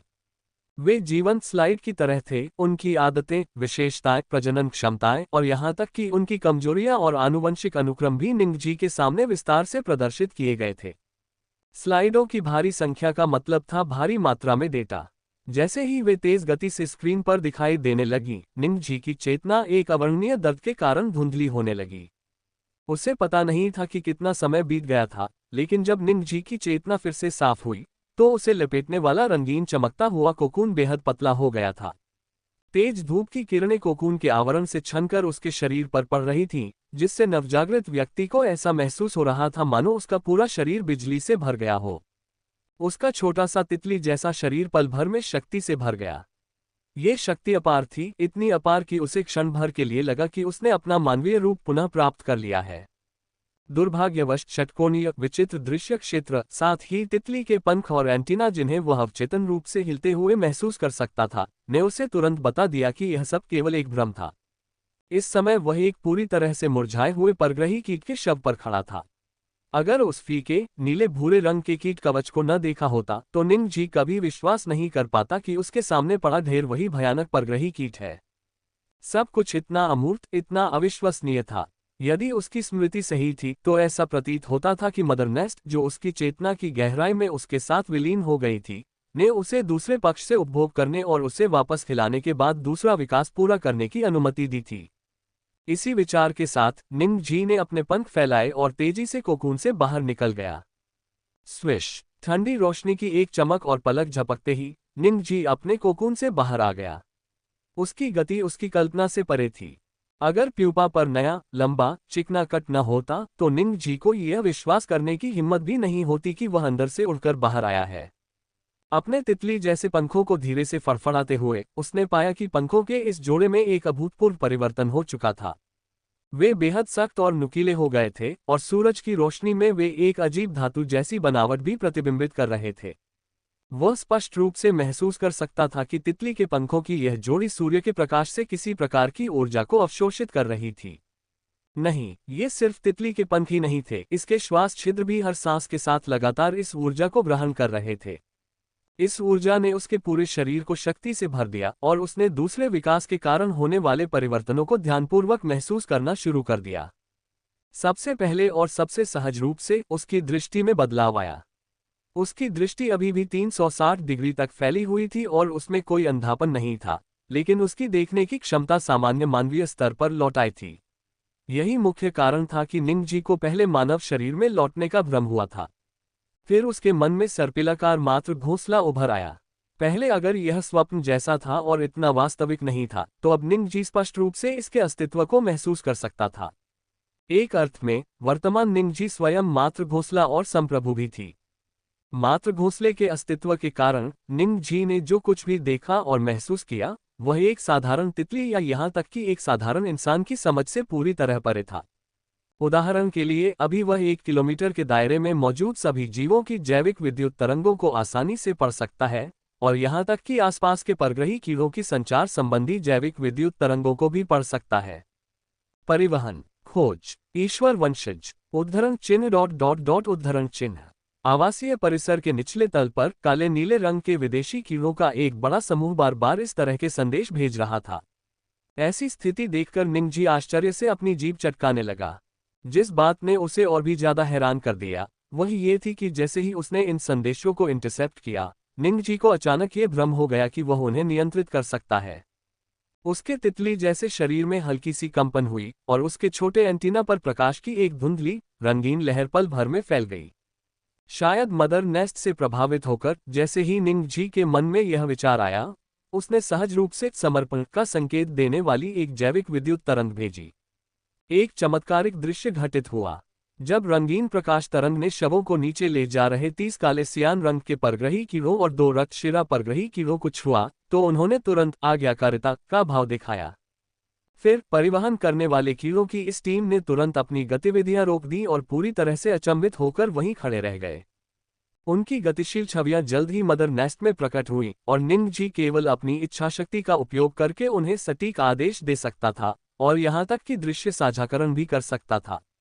इस प्रकार उसे इन जर्गों की उत्पत्ति का पता चला। वे चक्र गैलेक्सी के सादा जर्ग थे। वास्तव में निंगजी का अनुमान गलत नहीं था। यह एक युद्ध था, एक विदेशी जर्ग जाति द्वारा किया गया आक्रमण युद्ध। हालांकि इस खोज ने इस सब के सूत्रधार निंगजी को भी मौके पर ही स्तब्ध कर दिया। उन्हें वर्तमान स्थिति के बारे में अभी पूरी तरह से स्पष्ट जानकारी नहीं थी, लेकिन एक बात निश्चित थी, वे इस समय युद्ध के बीच में थे और मदर नेस्ट के अस्तित्व के कारण उसने रहस्यमय तरीके से दुश्मन के सैनिकों को नियंत्रित करने की क्षमता प्राप्त कर ली थी। अन्य बातों के बावजूद इस क्षमता के साथ अपनी बेटी को ढूंढना अब कोई मुश्किल काम नहीं होना चाहिए। अपने घर की दीवार पर खून से सने हाथ के निशान और फर्श पर खून में बने जूतों के स्पष्ट निशानों के आधार पर उसने ये निष्कर्ष निकाला। जब वह बेहोश हो गया तो कोई न कोई उनके घर जरूर आया होगा।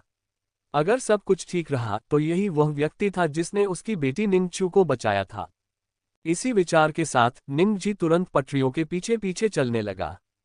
लेकिन जैसे ही उसने अपने पंख फड़फड़ाए और उड़ान भरी, उसी के जैसा दिखने वाला एक साथी, जिसकी पूंछ से निगल पूंछ जैसी 2 पंखुड़ियां लटक रही थीं, तेजी से उसके पास उड़कर आ गया।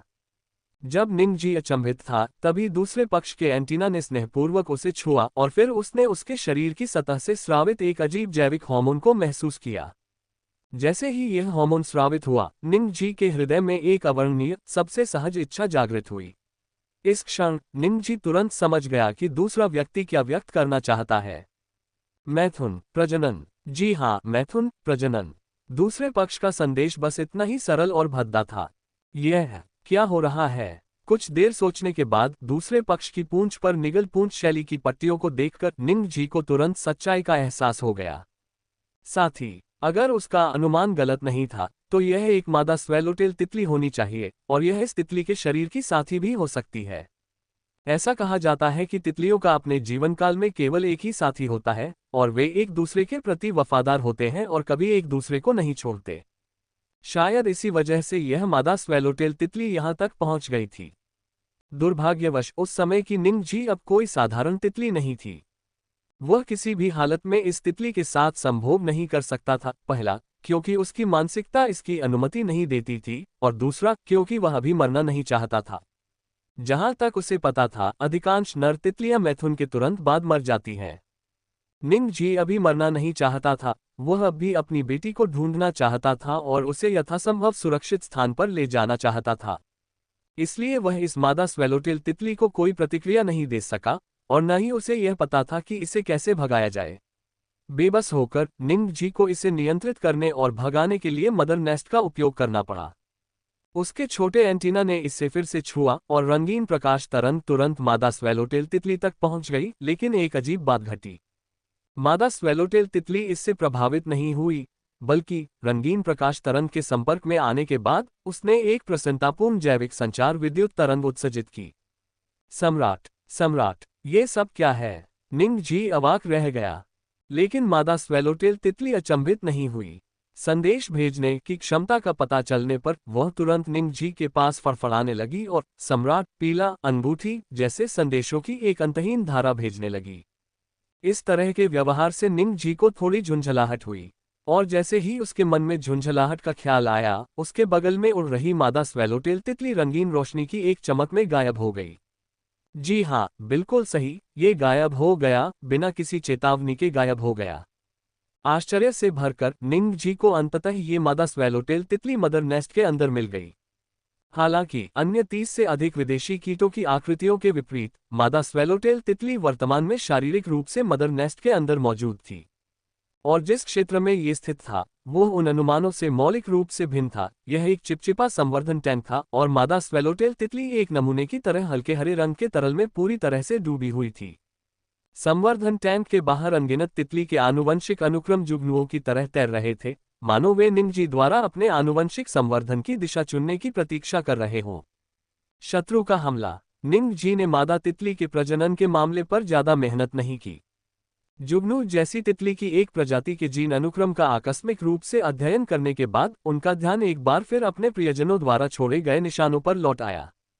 एक पिता के रूप में इस समय उनके लिए अपनी बेटी निंग चू से ज्यादा महत्वपूर्ण कुछ भी नहीं था। इसके बाद निंग जी द्वारा नियंत्रित सादा ग्रह के कुल 100 विभिन्न विदेशी कीड़ों की सावधानीपूर्वक खोज के तहत आखिरकार दूसरी सुबह उसे अपनी युवा बेटी निंग चू अपनी पत्नी चू चेनेक्सी के साथ मिली, जो उसके लिए एक बड़ा आश्चर्य था। तथ्य बिल्कुल वैसे ही थे जैसा निंग जी ने अनुमान लगाया था। माँ और बेटी चू चेनेक्सी और निंग चू south China road security building में थी। हालांकि इस विनाशकारी आपदा के दौरान ये स्पष्ट था कि वे अकेले ऐसे लोग नहीं थे जिन्होंने तुरंत इस जगह के बारे में सोचा था। लगभग सभी लोग सहज रूप से यहाँ शरण लेने आए थे। घनी अंधेरी भीड़ और काले बादलों की तरह आती जाती हुई होवरकार के कारण पूरी सुरक्षा इमारत लगभग पूरी तरह से पानी में डूबी हुई थी। इसे बेहद हलचल भरा कहा जा सकता है। सौभाग्य से माँ और बेटी समय से पहले पहुंच गई थी और उन्हें बैठने की जगह मिल गई। वे दोनों कमर तक घने हरे कपूर के पेड़ से टेक लगाकर बैठे थे। अजीब बात यह थी कि इतने भीड़भाड़ वाले वातावरण में भी उनके चारों ओर का 3 मीटर का दायरा किसी वर्जित क्षेत्र जैसा था। इसका मुख्य कारण चू चेनेक्सी का वर्तमान रूप था, जो वास्तव में बहुत ही भयंकर और भयावह था। उसका सिर और चेहरा लाल और हरे खून के धब्बों से ढका हुआ था, जिससे उसके चेहरे के हाव भाव लगभग पहचाने नहीं जा रहे थे, लेकिन उसकी निगाहें बेहद तीखी थीं। उसके अंदरूनी कपड़े पूरी तरह से खून से सने हुए थे, जिससे साफ पता चल रहा था कि वह अभी भीषण युद्ध से गुजरी है। उसने अपने हाथों से बनाया हुआ गहरे लाल रंग का नुकीला चेला भाला कसकर पकड़ रखा था और उसके साथ एक प्यारा सा 4-5 साल का बच्चा था। उसका पूरा शरीर एक ऐसी आभा बिखेर रहा था जो अजनबियों को उससे दूर रहने की चेतावनी दे रही थी। इतनी बेबस महिला के पास जाने की हिम्मत कौन करेगा? वहां मौजूद कई लोगों ने उन कीड़ों को देखा था और स्वाभाविक रूप से पहचान लिया कि उसके चेला भाले की नोक और उसके शरीर पर लगा हरा खून कहां से आया था। भला कौन इतनी हिम्मत करेगा कि उस महिला को आसानी से उकसा दे जो इतनी उग्र है कि कीड़े मकोड़ों को मारने के लिए अपनी जान जोखिम में डाल सकती है। अगर चीजें गलत हो गईं और उसने उन्हें कुचल दिया तो क्या वह मरने का एक दुखद तरीका नहीं होगा? उसके पास जाना जानलेवा हो सकता है, इसलिए वे थोड़ी भीड़भाड़ में रहना पसंद करेंगे। ऐसा तो था नहीं कि इससे उनकी मौत हो जाएगी, है ना? क्या चू चेनेक्सी भयंकर था? वो सिर्फ भयंकर ही नहीं थी, इस समय तो वह मानो एक स्त्री राक्षसी जैसी लग रही थी। अगर उसे जानने वाला कोई भी व्यक्ति यहाँ होता तो वे निश्चित रूप से यह विश्वास नहीं करते कि यह वही चू चेनेक्सी है जिसे वे पहले जानते थे। इस तरह के व्यापक परिवर्तन का मुख्य कारण ये था कि उनके पेशे ने उन्हें जीवन और मृत्यु के संदर्भ में अत्यधिक उदासीनता और वास्तविकता को देखने का अवसर दिया था। इसलिए ऐसे समय में उसकी जागरूकता आम लोगों की तुलना में कहीं अधिक थी। सुरक्षा दल की सुरक्षा मांगना खुद को बचाने का एक तरीका था, और वह अब जो कर रही थी वह दूसरा तरीका था। एक अकेली माँ और बेटी दया की भावना जगाने के अलावा बदमाशी का शिकार होने की अधिक संभावना रखती हैं। ऐसे अराजक वातावरण में एक कमजोर और निर्मल माँ रक्त से लथपथ योद्धा की तुलना में कहीं कम अवरोधक थी। इसलिए उसने अपनी बेटी के लिए पवित्र भूमि के इस छोटे से टुकड़े को जीतने के लिए निर्णायक रूप से खुद को एक योद्धा में परिवर्तित कर लिया। वह दूसरों को उकसाने की पहल नहीं करती थी, लेकिन वह खुद को किसी भी कीमत पर धमकाने की अनुमति नहीं देती थी। क्योंकि इस समय वह केवल एक साधारण ब्लू स्टार पसंद नहीं थी, बल्कि rock soul divine descendant bloodline प्रकृति के प्रकाश की उत्तराधिकारी भी थी। निंग जी के विचार में चू चेनिक्सी और उसकी बेटी की मानसिक स्थिति काफी अच्छी थी, लेकिन उनके शरीर लाल और नीले रक्त के मिश्रण से ढके हुए थे, जिससे पता चलता है कि उन्होंने रास्ते में लड़ाई का सामना किया था। यंग निंग चू में शायद ही कोई बदलाव आया था, लेकिन उनकी पत्नी चू चेनिक्सी बिल्कुल अलग इंसान लग रही थी। वह न केवल कई गुना छोटी दिखती थी, बल्कि उसके शरीर में अविश्वसनीय रूप से शक्तिशाली जीवन ऊर्जा भी मौजूद थी। इस जीवंत ऊर्जा ने उन्हें और अधिक बुद्धिमान और परिपक्व बना दिया, जिससे उनमें अकल्पनीय आकर्षण और मोहकता का संचार होने लगा। इस आकर्षण ने एक बार निंग जी को यह भ्रम दिया था कि वह अपनी ब्रूडेम्डर को खाकर फिर से उदात्तीकरण प्राप्त कर सकता है। अगर उसके सामने चू चेनिक्सी नहीं होती तो शायद निंग जी उस बेकाबू इच्छा को दबा नहीं पाता। मासूम नन्ही निंग चू ने निंग जी को देखकर आखिरकार अपने चेहरे पर एक ऐसी मुस्कान बिखेरी जिसका उसे लंबे समय से इंतजार था। माँ देखो, नन्ही तितली यहाँ है। ये हमारी अच्छी दोस्त है ना? चू चेनिक्सी की तरह छोटी निंग चू ने भी इस तितली को पहचान लिया था। उसने इसे अजीब कीड़ों को काटने के लिए आगे बढ़ते हुए भी देखा था, इसलिए उसने सहज रूप से इसे एक साथी के रूप में माना। जहां तक चू चेनिक्सी की बात है, पहले की तुलना में अब वह अपने सामने मंडरा रही तितली को लेकर थोड़ी अधिक सतर्क हो गई थी, क्योंकि उन्हें इस समय जिन भी परेशानियों का सामना करना पड़ रहा था, उन सभी का कारण वे सर्वव्यापी कीड़े मकोड़े ही थे। सही मायने में देखा जाए तो तितली भी एक प्रकार का कीट ही है। इसके अलावा जब उसकी वंश परंपरा सक्रिय हुई तो उसने उस प्राणी के भीतर एक अत्यंत भयानक ऊर्जा का एहसास किया। अगर नन्ही निंग चू की लंबे समय से प्रतीक्षित मुस्कान न होती तो चू चेनिक्सी शायद तितली को तुरंत भगा देती। लेकिन अब छोटी निंग चू के उत्साह को खराब न करने की चाह में चू चेनिक्सी ने उसे नीचे रख दिया और सावधानीपूर्वक उसकी रक्षा करते हुए धीरे से कहा, हम ऐसा ही होना चाहिए। चू चेनिक्सी की बातें सुनकर निंग जी ने राहत की सांस ली। वह फुर्ती से नन्हे निंग चू के सामने पहुंचा और तरह तरह के मुश्किल हवाई करतब दिखाने लगा। हंसो माँ जल्दी देखो, ये छोटी तितली कितनी प्यारी है। क्या ये समझ सकती है कि हम क्या कह रहे हैं? छोटी निंग चू खुशी से हंस पड़ी, लेकिन उसने अपने शब्दों के माध्यम से जो बातें व्यक्त की वे चू चेनिक्सी के लिए थोड़ी अजीब थी। फिर भी किसी कारणवश भीड़ की चौकस निगाहों के बीच चू चेनिक्सी ने मानो आवेश में आकर धीरे से कहा, छोटी तितली, अगर तुम हमें समझ सकती हो तो मेरी हथेली के चारों ओर एक चक्कर लगाओ। निंग जी, नन्ही तितली? कौन सी नन्ही तितली? क्या तुम्हें मुझे पति नहीं कहना चाहिए? निंग जी मन ही मन बड़बड़ा रहा था, लेकिन उसका शरीर बिल्कुल ईमानदार था। जैसे ही उसकी पत्नी ने बोलना शुरू किया, वह तुरंत और आज्ञाकारी रूप से उसकी हथेली के चारों ओर एक चक्कर लगाने लगा। माँ देखो, ये सचमुच तुम्हें समझ गया। निंग जी के अनाड़ी प्रदर्शन को देखकर छोटी निंग चू उत्साह से हंस पड़ी। वह मात्र 4.5 साल की थी। शायद चू चेनिक्सी के निर्देशों के कारण या बाहरी बदलावों के कारण वह आज्ञाकारी हो सकती थी और रोती या नखरे नहीं करती थी, लेकिन अंततः उसका स्वभाव अभी भी एक बच्चे जैसा ही था। Beep beep beep beep beep. जैसे ही ये परिवार सद्भाव के क्षण का आनंद ले रहा था, निंग जी के दिमाग में विद्यमान ब्रूडेम्डर अचानक बीप की आवाज से गूंज उठी। एक अधिक शक्तिशाली जर्ग सादा जर्ग के अद्वितीय जैव विद्युत तरंग नेटवर्क के माध्यम से सूचना प्रसारित कर रहा था। एक छिपे हुए मिनी टर्मिनल के रूप में निंग जी ने स्वाभाविक रूप से इस संदेश को तुरंत पढ़ लिया। संदेश भेजने वाला एक सदा योद्धा। ब्रूडेम्डर के माध्यम से निंग जी ने रक्तशिरा कीट की दृश्य स्मृति से सादा योद्धा कीट नामक इस कीट को देखा। बाद में अन्य कीड़ों के संज्ञानात्मक पुनर्निर्माण के माध्यम से उसने सादा जर्ग के भीतर प्रतिद्वंद्वी के विशिष्ट पद के बारे में जाना। सादा योद्धा एक मानवाकार कीट था जो सादा जर्ग में एक निम्न मध्यम स्तर का अधिकारी और युद्ध के मैदान में एक महत्वपूर्ण जर्ग इकाई था। ये पहले ही अपने विशिष्ट जर्ग रूप से अलग हो चुका था, केवल अपने मोटे पिछले पैरों का उपयोग करके जमीन पर खड़ा था। इसके आगे के पंजे किसी मृत्यु देवता के दो दरांती जैसे थे। इसका बायां मध्य अंग एक विचित्र गहरे लाल रंग की जैविक तोप थी और इसका दायां मध्य अंग हड्डी जैसी दांतेदार युद्ध तलवार पकड़े हुए था।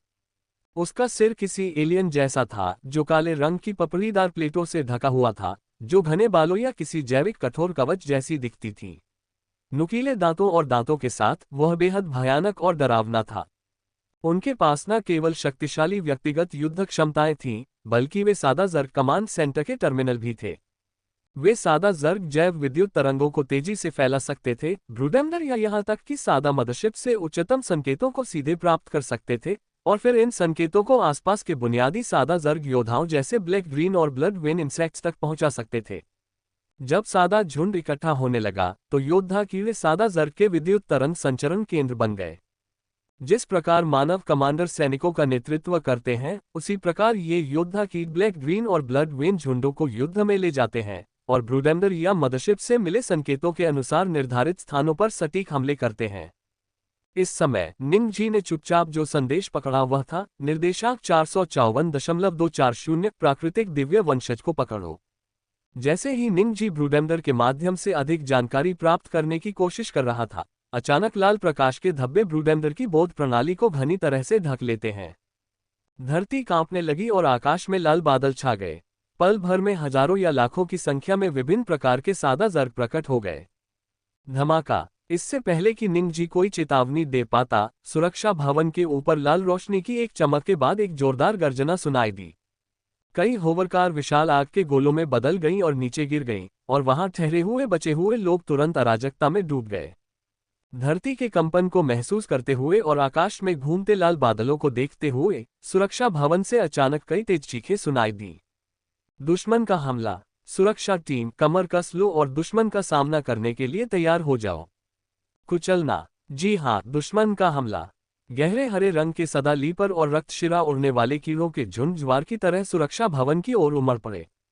दा दा दा दा दा दा दा दा।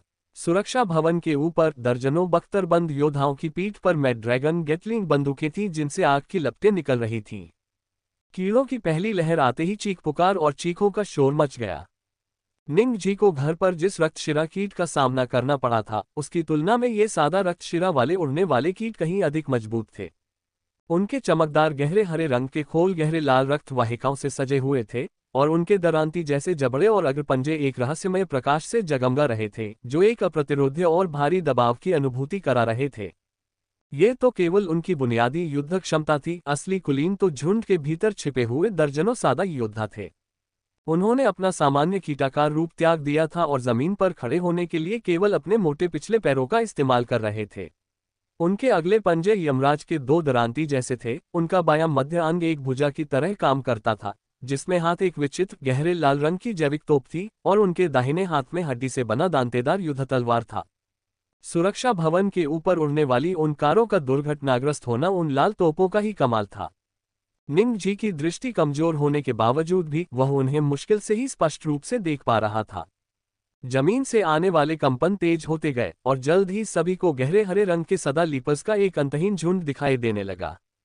अचानक आए इस झुंड का आगमन उबलते तेल में पानी की एक बूंद गिरने जैसा था। पूरा दक्षिण चीन सुरक्षा भवन पल भर में अराजकता में डूब गया। जो बचे हुए लोग पहले वहां जमा हुए थे, वे तुरंत घबराकर भागने लगे और दिशा का ज्ञान पूरी तरह खो बैठे। इसी बीच व्यवस्था बनाए रखने वाले पहरेदारों ने तुरंत युद्ध के लिए अपनी वर्दी पहन ली। हालांकि उस झुंड की तुलना में सुरक्षा दस्ते की युद्ध क्षमता दयनीय रूप से कम थी। फेडरेशन सिक्योरिटी स्क्वाड में केवल 30 लोग होते थे, इसलिए 3 स्क्वाड मिलाकर कुल 90 लोग होते थे। लिपिकीय कर्मचारियों और युद्ध कौशल में अकुशल लोगों को छोड़कर केवल लगभग 70 लोग ही तुरंत लड़ने के लिए निकल सकते थे। दसियों या सैकड़ों हजारों के मुकाबले 70 लोग। ये लड़ाई कैसे लड़ी जा सकती है? ऐसी परिस्थितियों में इन नागरिकों को स्वाभाविक रूप से भागना पड़ा। लेकिन चू चेनेक्सी दूसरों की तरह घबराकर भागी नहीं। इसके बजाय उसने तुरंत नन्ही निंग चू को अपनी बाहों में भर लिया और खुद को एक पेड़ के तने से कसकर चिपका लिया। उसके न भागने का केवल एक ही कारण था। भीड़ इतनी ज्यादा थी कि उसे डर था कि कहीं वह और उसकी बेटी धक्का मुक्की में बिछड़ न जाएं। भले ही इसकी संभावना 10,000 में एक ही क्यों न हो, वह बिल्कुल भी जोखिम नहीं लेना चाहती थी। क्योंकि एक बार अलग हो जाने पर नन्ही निंगचू के लिए यह एक विनाशकारी आपदा होगी। चूंकि चू चेनिक्सी नहीं दौड़ रही थी, इसलिए निंगजी भी स्वाभाविक रूप से नहीं दौड़ सकती थी। मौजूदा हालात को देखते हुए निंगजी को भी लगा कि थोड़ा पहले या थोड़ा बाद में दौड़ने से कोई खास फर्क नहीं पड़ता। भीड़भाड़ वाली जगह से खौफनाक और तीखी चीखें गूंजने लगी, किसी को पहले ही इसकी कीमत चुकानी पड़ी थी। वो ये नहीं कह सकता था कि बाद में क्या होगा, लेकिन वर्तमान स्थिति में सुरक्षा भवन का प्रांगण स्पष्ट रूप से बाहर की तुलना में अधिक सुरक्षित था। क्योंकि केवल परमाणु ऊर्जा से चलने वाले बाह्य कंकाल कवच पहनने वाले ही ऐसे मनुष्य थे जिनमें प्रतिरोध करने की क्षमता थी। हवा, तेज हवाओं के बीच परमाणु ऊर्जा से चलने वाले कवच से लैस सुरक्षा दस्ते के दर्जनों योद्धा दुश्मन का सामना करने के लिए तेज गति से आगे बढ़े। उन्होंने warrior H type nuclear powered armour पहन रखा था, जो सुरक्षा बलों द्वारा इस्तेमाल किया जाने वाला एक सामान्य परमाणु संचालित एक्सोस्केलेटन लड़ाकू कवच है। कवच पर काले और सफेद रंग की नक्काशी की गई थी, जिससे इसे एक सरल लेकिन भव्य रूप मिला। इसके मारक हथियारों में thunder snake number 7 particle beam gun शामिल थी, जबकि इसका हाथापाई वाला हथियार थर्मल ट्रिपल एज स्पाइक था। वे समान कवच वाले कीड़ों की तुलना में अधिक भारी और मजबूत दिखते थे और उनके शरीर के हर हिस्से से शक्ति का एक शक्तिशाली एहसास निकलता था। मनुष्य और कीड़े लगभग बिना किसी संवाद के मिले और तुरंत ही एक भयंकर लड़ाई में उलझ गए। अरे धिक्कार है कीड़ों, लॉर्ड शियाओ आ गए हैं, मर जाओ।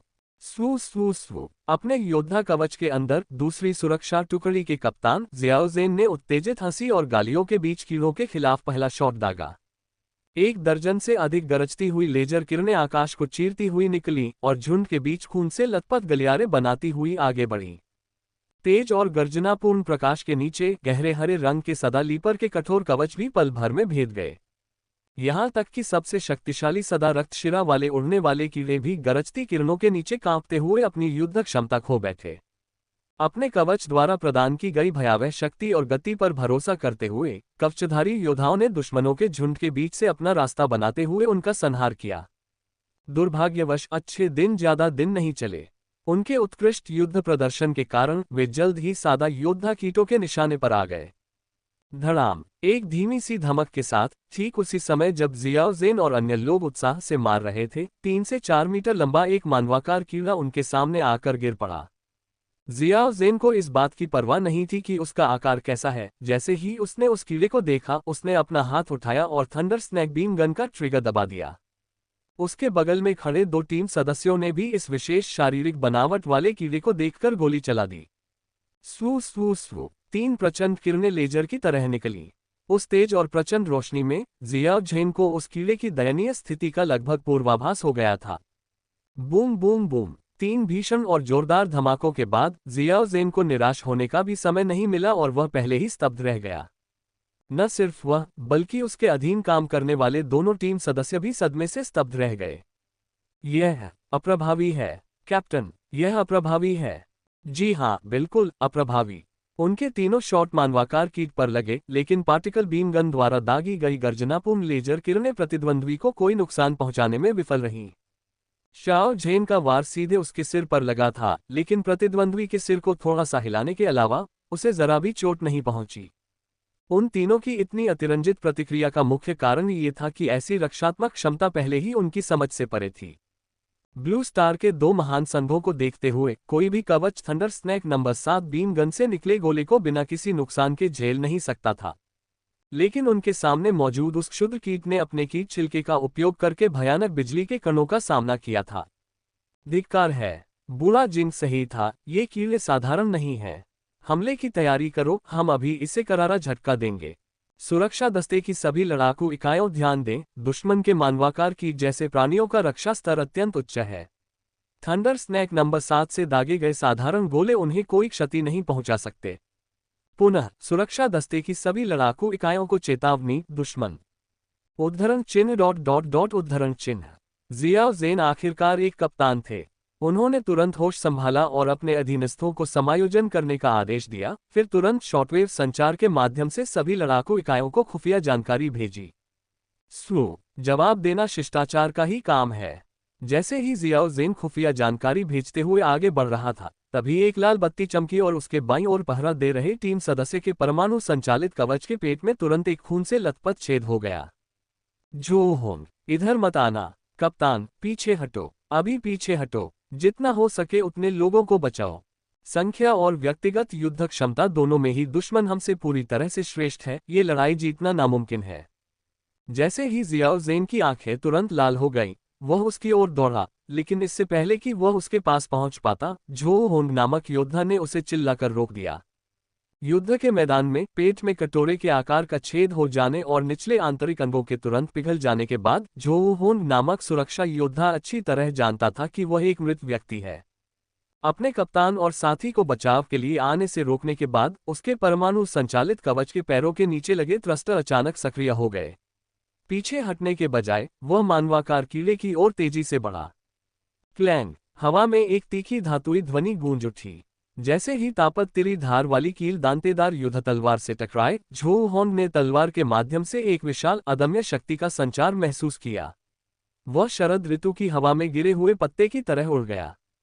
धमाका, एक जोरदार धमाके के साथ झो होंग जमीन पर गिर पड़ा। परमाणु ऊर्जा से चलने वाले कवच के बावजूद उसके सातों छिद्रों से तुरंत खून बहने लगा। फिर भी उसने हार नहीं मानी और खुफिया जानकारी भेजने का प्रयास जारी रखा। हाथापाई करने वाले थर्मल हथियार भी बेकार हैं। लगभग सभी आक्रमण विधियां और कोण अवरुद्ध हो जाते हैं। इसकी शक्ति हमारी शक्ति से लगभग 5 गुना अधिक है। बोन सेरेटेड वॉब्लेट बेहद तेज है, इसकी तीनधारी नोक एक ही वार में टूट जाएगी। एच टाइप कवचधारी योद्धा के पास इसके खिलाफ लड़ने की लगभग कोई गुंजाइश नहीं है।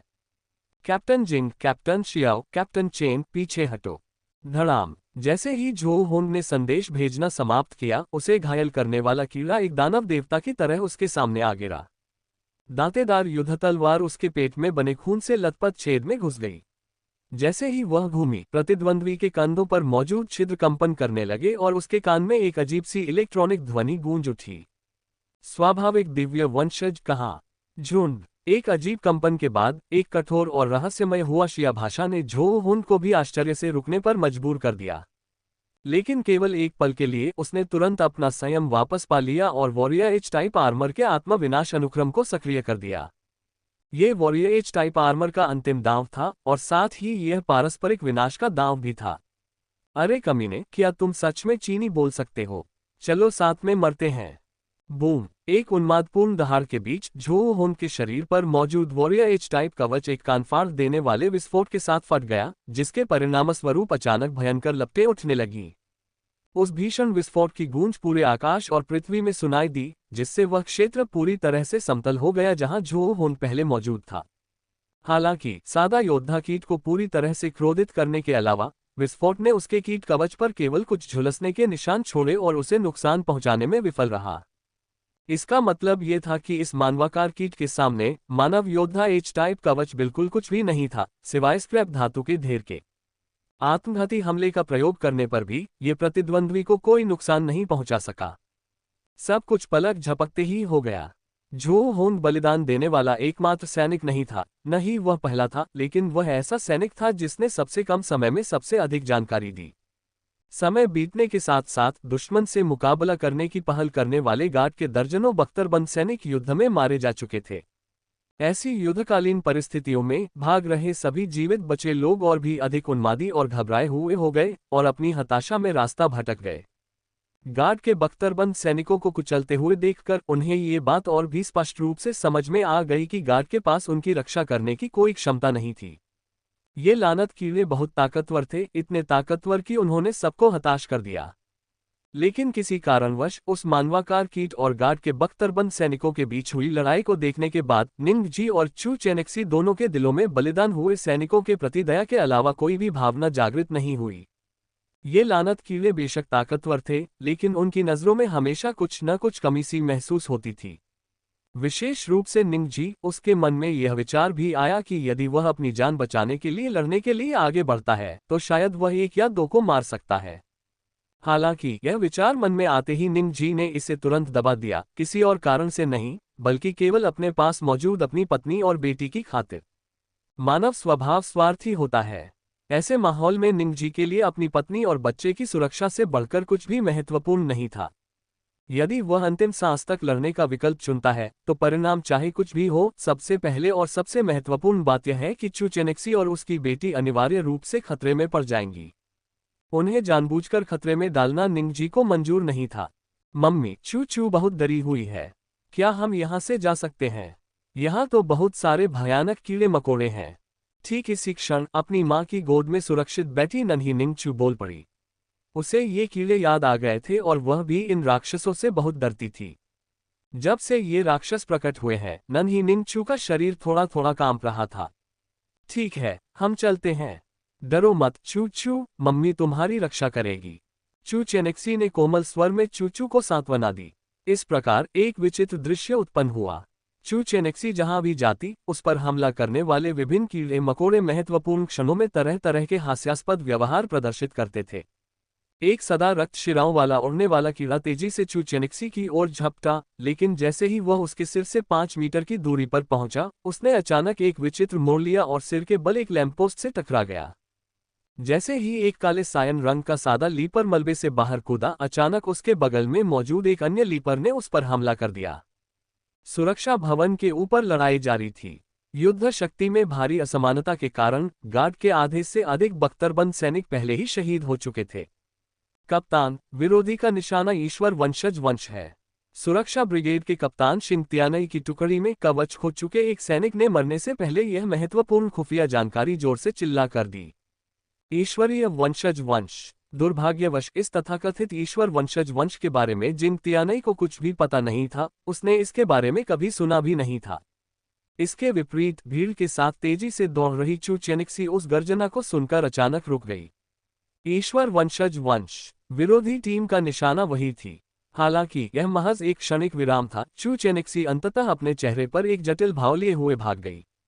निंग जी की तरह एक मां होने के नाते वह भी निंग चू को अपनी वजह से खतरे में पड़ने देना स्वीकार नहीं कर सकती थी। शिंग तियानई ने इस पर ज्यादा विचार नहीं किया, उन्होंने तुरंत सबसे अच्छा निर्णय लिया। हमें इसकी ज्यादा चिंता नहीं करनी चाहिए। सब लोग ध्यान दें, दुश्मन से सीधे मुकाबले में न पड़ें। सारी शक्ति प्रणोदन प्रणालियों में लगाएं, उन्हें नियंत्रित करें और नागरिकों की निकासी में हर संभव सहायता प्रदान करें। यदि आप तथाकथित ईश्वर वंशज वंश का पता लगाते हैं, चाहे वह कोई व्यक्ति हो या कुछ और, तो गार्ड के सदस्यों को अपने जीवन की कीमत पर उसकी रक्षा करनी होगी। प्रत्यक्ष युद्ध को छोड़कर और घेराबंदी की रणनीति अपनाते हुए, आसपास के वास्तुशिल्प वातावरण से अपनी परिचितता का लाभ उठाते हुए, उन्होंने पीछे हट रहे नागरिकों के लिए समय खरीद लिया। दरअसल यह अब कोई लड़ाई नहीं, बल्कि एकतरफा नरसंहार था। कीड़ों द्वारा की जा रही हत्याएं जारी रहीं और मानव हताहतों की संख्या तेजी से बढ़ रही थी। संघीय गार्ड होने के नाते ऐसी स्थिति में जहां वे दुश्मन को मार गिराने में असमर्थ थे, वे केवल इतना ही कर सकते थे कि दुश्मन को रोके रखें और साथ ही नागरिकों को पीछे हटने के लिए मार्गदर्शन करें। उन्हीं के हस्तक्षेप के कारण ही शुरू में भीड़भाड़ वाली और अव्यवस्थित भीड़ में धीरे धीरे कुछ व्यवस्था आ पाई। निंग जी की उपस्थिति के कारण चू चेनेक्सी और उसकी बेटी का भाग्य बहुत अच्छा था। सुरक्षा भवन के प्रांगण से लेकर बाहर सुपरहाईवे तक दौड़ने के दौरान उन पर कोई हमला नहीं हुआ। सादा जर्ग द्वारा किया गया नरसंहार एक पल के लिए भी नहीं रुका। मनुष्यों की चीखें और विभिन्न उड़ने वाले वाहनों और यहां तक कि परमाणु संचालित कवच से होने वाले विस्फोटों की आवाजें लगातार हर जगह से आ रही थीं। महज कुछ ही मिनटों में हजारों लोग मारे गए, लेकिन सुरक्षा ब्रिगेड के आसपास पहले से ही जमा हुए नागरिकों की संख्या 10,000 से अधिक थी। कीड़ों की मारने की गति चाहे कितनी भी तेज क्यों न हो, कम समय में जटिल भवन समूहों के भीतर सभी जीवित बचे लोगों को मारना सरासर अवास्तविक था। चू चेनेक्सी और अन्य लोग जल्द ही सुरक्षा भवन क्षेत्र से बाहर निकल गए और बचे हुए लोगों का बड़ा समूह भी अलग अलग होने लगा। लोगों का एक छोटा सा हिस्सा छिपने के लिए सीधे आसपास के घने आवासीय क्षेत्र में भाग गया, जबकि अधिकांश लोग विभिन्न चौराहों पर अलग हो गए और इस खतरनाक क्षेत्र से बाहर निकलने की चाह में दौड़ते रहे। चू चेनेक्सी पहले वर्ग से संबंधित थी, उसे लगा कि आगे बढ़ते रहने का जोखिम पास में छिपने के जोखिम से कहीं अधिक था। दक्षिण चीन सुरक्षा ब्रिगेड की तरफ के आवासीय जिले बेहद घनी आबादी वाले थे। विशेष साधनों के बिना वे कीड़े मकोड़े उन्हें ढूंढ नहीं पाएंगे। लेकिन इस बार उसका अनुमान गलत निकला, क्योंकि झुंड का इरादा किसी को भी भागने देने का नहीं था। जैसे ही चू चेनेक्सी को एक खाली कमरा मिला, दूर से एक बार फिर पंखों की भिनभिनाहट और भूकंप जैसी तेज आवाजें सुनाई देने लगी। दूर से पास आने पर आवाज तेज होती चली गई। उसकी कंधे पर बैठी निंगजी के मन में उदासी बढ़ती जा रही थी। घोंसले के 1 किलोमीटर के दायरे में लाल रोशनी तेजी से फैल चुकी थी। भागने या छिपने का तरीका पहले ही अपना महत्व खो चुका था, क्योंकि उस समय मधुमक्खियों के झुंड ने इस पूरे इलाके को घेर लिया था। वे घनी आबादी वाले और असंख्य थे, हर जगह मौजूद थे। चाहे वह आकाश में मंडराते वाहन हो, राजमार्ग पर दौड़ते हुए जीवित बचे लोग हों या घनी आबादी वाले आवासीय क्षेत्रों में छिपे हुए जीवित बचे लोग हों, सभी पिंजरे में बंद पक्षी या जार में बंद कछुए बन गए थे। विरोध करने में असमर्थ, भागने का कोई रास्ता नहीं और छिपने की कोई जगह नहीं। असंख्य मनुष्य भय से कांप उठे। वे मूर्खतापूर्वक अपनी जगह पर खड़े रहे, मानो वे पल भर में बेजान कठपुतलियों में बदल गए हों। जैसे ही हर कोई दिल दहला देने वाली निराशा में डूब गया, सुरक्षा भवन के पूरे क्षेत्र में एक गूंजती हुई गहरी आवाज सुनाई दी। प्रिय नागरिकों, मैं सुरक्षा ब्रिगेड का कप्तान शिंग तियानई हूं। मैं क्षमा चाहता हूं, सबकी रक्षा करने में विफल रहना हमारे कर्तव्य का उल्लंघन है। जैसा कि आप देख सकते हैं, दुश्मन ताकतवर है और हम कमजोर, दुश्मन संख्या में बहुत है और हम कम। स्थिति बेहद नाजुक है। हमारे जीवित रहने का एकमात्र मौका यही है कि हम इस तथ्य का लाभ उठाएं कि दुश्मन की घेराबंदी अभी तक स्थिर नहीं हुई है। जमीनी युद्ध क्षेत्र से एक रास्ता बनाएं और घेराबंदी से बाहर निकल जाएं। मुझे खेद है, लेकिन इस प्रक्रिया में मैं ये गारंटी नहीं दे सकता कि सभी लोग जीवित रहेंगे। लेकिन सुरक्षा ब्रिगेड के सभी सैनिक आपके अग्रिम दस्ते होंगे। यदि बलिदान देना ही पड़े तो हम सबसे पहले बलिदान देने को तैयार हैं। अगर हम खुद को बलिदान कर दें तो कृपया हमारे छोड़े हुए हथियार उठा लें और खून से लथपथ होकर आगे बढ़ें। हुआशिया के साथी देशवासियों के रूप में मैं आशा करता हूं कि आप सभी एक वाक्य याद रखें, कभी भी आशा न छोड़ें, क्योंकि आशा को थामे रहने से ही जीने की संभावना है। लड़ो। इन नीच परग्रही कीड़ों को बता दो कि इंसान नर्म फल नहीं है जिन्हें वे जब चाहे निचोड़ सकें। यह एक हताशा भरा हमला होगा और यही हमारे अस्तित्व की एकमात्र उम्मीद भी होगी। रक्षक दल के सदस्यों, मेरे पीछे आओ और हमला करो। जैसे ही वह गूंजती और शक्तिशाली आवाज थम गई, एक काली स्टील जैसी आकृति तोप के गोले की तरह तेजी से बाहर निकली, जो उसके पीछे से निकलती झुलसा देने वाली ज्वालाओं से प्रेरित थी। Boom boom boom boom. एक खामोश गर्जना के बीच बचे हुए 20 से भी कम बख्तरबंद सैनिक तुरंत सक्रिय हो गए और उनके पीछे पीछे चलते हुए दक्षिण चीन रोड और शियुचुन रोड के मोड़ पर घेराबंदी के सबसे पतले हिस्से की संरक्षण। शश शश शश। उनके पहुंचने से पहले ही उनकी तोपों से निकली गरजती हुई लेजर किरणें पहले ही टकरा गईं, जिसके साथ ही एक विशाल विस्फोटक गर्जना भी सुनाई दी। ब्लैक ग्रीन लीपर्स के झुंड के लिए एक बड़ा खुला मैदान तुरंत विस्फोट से तैयार हो गया। Thunder snake number 7 particle beam gun सादा वॉरियर इंसेक्ट्स के खिलाफ भले ही बेकार हो, लेकिन सादा लीपर्स के खिलाफ इसमें अत्यधिक घातक क्षमता थी। तीनों कप्तान शिंग तियानई, शियाओ झेन और वांग जू पहली बार एक साथ आए। उनके बाएं हाथ में थंडर स्नैक बीम गन, दाएं हाथ में थमल त्रिधार वाले खंजर और कंधों से निकलती हुई पूरी तरह से स्वचालित मैड ड्रैगन गेटलिंग बंदूकें थीं, मानो वे 3 तेज चाकुओं की तरह दुश्मन के झुंड पर वार कर रहे हों। बूढ़े शिंग, मुझे खेद है। अगर मैं पहले पुण्य कमाने के लिए इतना उत्सुक न होता और यहीं रहना न चाहता। बस करो, माफी मांगने का काम तो फिर करना। ठीक है, पहले बाहर निकले। जोरदार बेतहाशा हंसी के बीच तीनों कप्तान कंधे से कंधा मिलाकर 3 हथियारी मशीनों की तरह आगे बढ़े और पलक झपकते ही लीपर्स के झुंड के बीच से खून से लथपथ रास्ता बनाते हुए निकल पड़े। टीम के बाकी सदस्य भी तुरंत उनके नक्शे कदम पर चलते हुए बेपरवाही से लड़ाई में कूद पड़े। पलक झपकते ही जमीनी लड़ाई छिड़ गई। खून और कटे हुए अंग हवा में उड़ने लगे। वहीं धातु के टकराने की आवाज, गरजते बादल और चीख पुकार की आवाजें पूरे इलाके में गूंजने लगीं। दुर्भाग्यवश लोग अक्सर मनगढ़ंत बातें सोचने के आदी होते हैं। शिंग तियानई की भावपूर्ण घोषणा ने वास्तव में कई बचे हुए लोगों को भावुक कर दिया था, लेकिन भयानक और क्रूर सादा जर्ग का सामना करते हुए अधिकांश लोगों में उनके साथ जाने का साहस ही नहीं था। वे अब भी भाग्य की विभिन्न आशाओं से जुड़े हुए थे। दृढ़ संकल्प और साहस वाले बहुत कम बचे लोगों ने उपलब्ध हथियारों को उठाया और अस्तित्व की इस लड़ाई में शामिल हो गए। चू चेनेक्सी स्वाभाविक रूप से उनमें से एक थी। निंग जी की बेहद हैरान निगाहों के बीच उसने एक खाली कमरे में कपड़े की कुछ बेहद टिकाऊ पट्टियां ढूंढी। छोटी निंग चू को अपनी छाती से बांधा और जल्दी से लड़ाई में शामिल हो गई। इस तरह के प्रदर्शन ने स्वाभाविक रूप से निंग जी की धारणा को तरोताजा कर दिया। अतीत में किसी को थोड़ी देर के लिए पकड़ने मात्र से ही चू चेनेक्सी थक जाती थी। निंग जी ने आशा भरी निगाहों से सोचा कि शायद उसके भीतर की जीवन शक्ति पूरी तरह से बुरी चीज नहीं है। उसे जरा भी अंदाजा नहीं था कि वंश सक्रियण की घटना का अनुभव करने के बाद चू चेनेक्सी का पुनर्जन्म हो चुका था।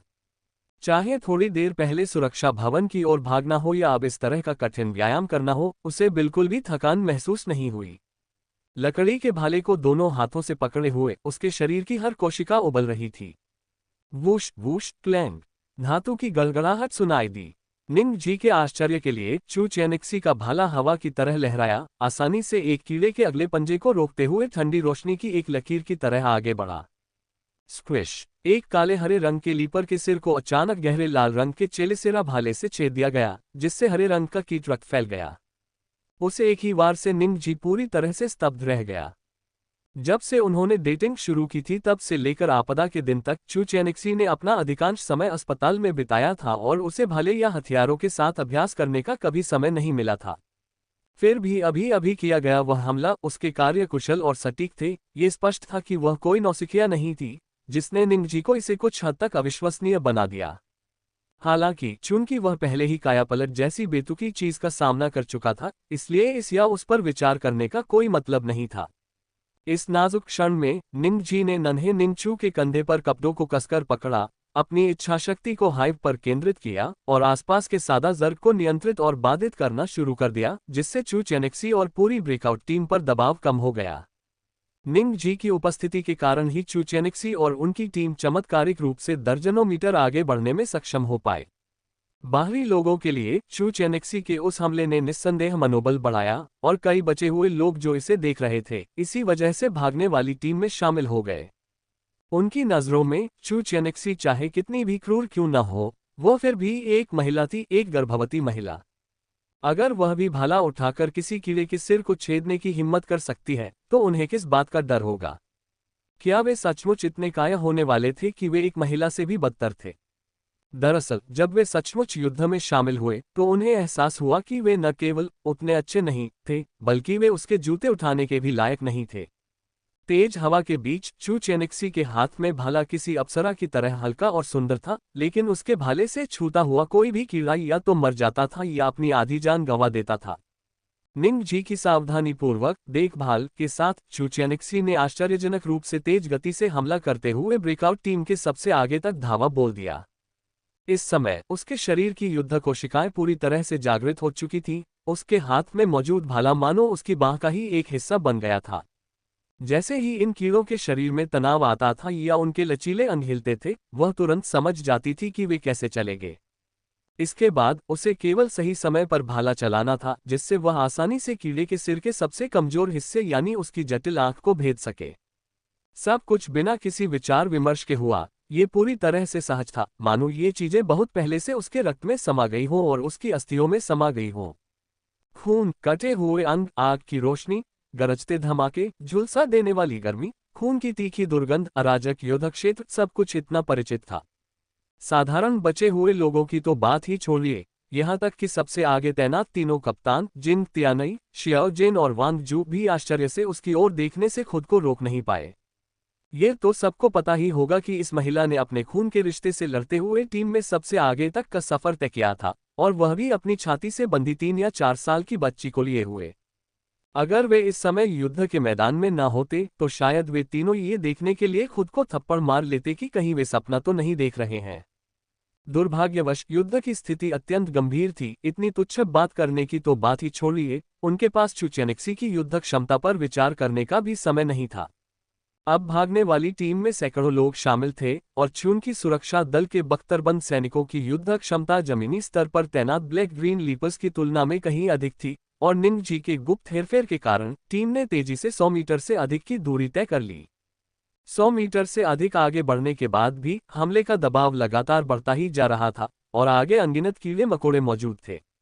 इससे भी अधिक निराशाजनक बात यह थी कि इस घटना के कारण मचे हंगामे ने अंततः सदा योद्धा कीटों का ध्यान आकर्षित कर लिया था। एक लाल रंग का बादल नीचे उतरा और सादा योद्धा कीटों के नेतृत्व में अनगिनत रक्त शिरा उड़ने वाले कीटों ने भागने वाली टीम पर अचानक हमला कर दिया। एक बार फिर एक विचित्र दृश्य सामने आया। ये रक्त शिरा वाले उड़ने वाले कीड़े गोता लगाते समय काफी बहादुर थे, लेकिन जैसे ही वे चू चेनेक्सी से 5 मीटर के दायरे में आए, दृश्य तुरंत एक विशाल उड़ान दुर्घटना स्थल में बदल गया। कई रक्तशिरा वाले उड़ने वाले कीड़े एक झुंड में गोता लगाते हैं, लेकिन जैसे ही वे लक्ष्य के पास पहुंचते हैं, वे अजीब तरह से एक दूसरे से टकरा जाते हैं। आपस में टकराना एक बात थी, लेकिन उनके निचले पेट के डंक या नुकीले चेलेसिरा ने रहस्यमय तरीके से अपनी ही प्रजाति पर वार किया। अंत में, जैसे कई चिपचिपे चावल के पकौड़े आपस में चिपक जाते हैं, वैसे ही वे ब्रेकआउट टीम के बीच में गिर पड़े और उनके टुकड़े टुकड़े कर दिए गए। इस तरह के दृश्य ने स्वाभाविक रूप से सदा योद्धा कीटों का ध्यान आकर्षित किया। शश शश शश शश शश। तेज, चुभने वाली आवाजों की एक श्रृंखला के बीच दर्जनों लाल चिमके मौत के जाल की तरह दस्ते के सबसे आगे वाले हिस्से पर टूट पड़ी। कई सदा योद्धा कीटों ने हमला किया और उनकी लाल किरणें पलक झपकते ही आ गईं। इससे भी अधिक घातक बात यह थी कि उनमें से कम 10 सीधे चू चेनेक्सी की ओर लक्षित थे। आसपास के काले हरे रंग के लीपर्स को भी मौत की गंध महसूस हुई और वे और भी ज्यादा बेचैन और उग्र हो गए। चू चेनेक्सी का भाला बेतहाशा लहरा रहा था। एक ही वार में 2 आम सैनिकों को भेदते हुए आगे, पीछे, बाएं और दाएं सभी दिशाओं में बचाव की गुंजाइश लगभग पूरी तरह से लाल रोशनी से घिरी हुई थी। जीवन और मृत्यु का सामना करते हुए इस संकट के क्षण में निंग जी के भीतर कीड़े जैसा खून उमड़ पड़ा। सावधान! चू चेनेक्सी ने भी अपनी भौहें सिकोड़ी और गुस्से से चिल्लाते हुए आसपास के सुरक्षाकर्मियों को चेतावनी दी, जबकि उसके शरीर से अनायास ही एक चमकती हरी रोशनी निकली। जैसे ही हरी बत्ती दिखाई दी, चू चेनेक्सी की अनुभूति में आसपास की दुनिया अचानक अनगिनत बार धीमी हो गई। लाल रंग की किरणें, जो शुरू में इतनी तेज थीं कि धुंधली दिखाई दे रही थीं और लगभग उसकी ओर आ रही थीं, उसकी आंखों के सामने अविश्वसनीय स्पष्टता के साथ प्रकट हुई। यह अनुभूति बहुत अजीब थी, मानो उसके सामने की हर चीज अब उसके साथ एक ही आयाम में नहीं थी। मृत्यु की किरणें, जो बहते प्रकाश की तरह तेज थीं, अब उसकी आंखों में बेहद धीमी दिखाई दे रही थीं। इससे उसे सीधे उनका सामना करने के अलावा एक और विकल्प मिल गया, चकमा देना। लेकिन जैसे ही चू चेनेक्सी ने अपनी कमर मोड़ी और शरीर को हिलाकर लाल किरणों से बचने की तैयारी की, रंगीन प्रकाश की एक लकीर उसकी आंखों के सामने से गुजरी और बिना किसी हिचकिचाहट के एक किरण से टकरा गई। एक कमजोर सी आकृति, एक जानी पहचानी खुशबू, ये सब देखकर वह आश्चर्य से हौन उठी। Shao! Clang clang clang clang clang. जैसे ही चू चेनेक्सी के होठों से शाओ निकला, धातु के टकराने की दर्जनों मिली जुली आवाजों में वह तुरंत दब गया। पलक झपकते ही निंग जी एक रंगीन ज्वाला में परिवर्तित हो गया, जो एक ताबीज की तरह काम करते हुए चू चेनेक्सी और उसके बच्चे की रक्षा कर रहा था। उन्हें घेरे हुए लाल किरणें पल भर में बिखर गईं। केवल चू चेनेक्सी को ढकने वाली किरणें ही नहीं थीं, बल्कि शिंग तियानई, शियाओ जेन और चेन शुओ के चारों ओर की किरणें भी पल भर में बिखर गईं।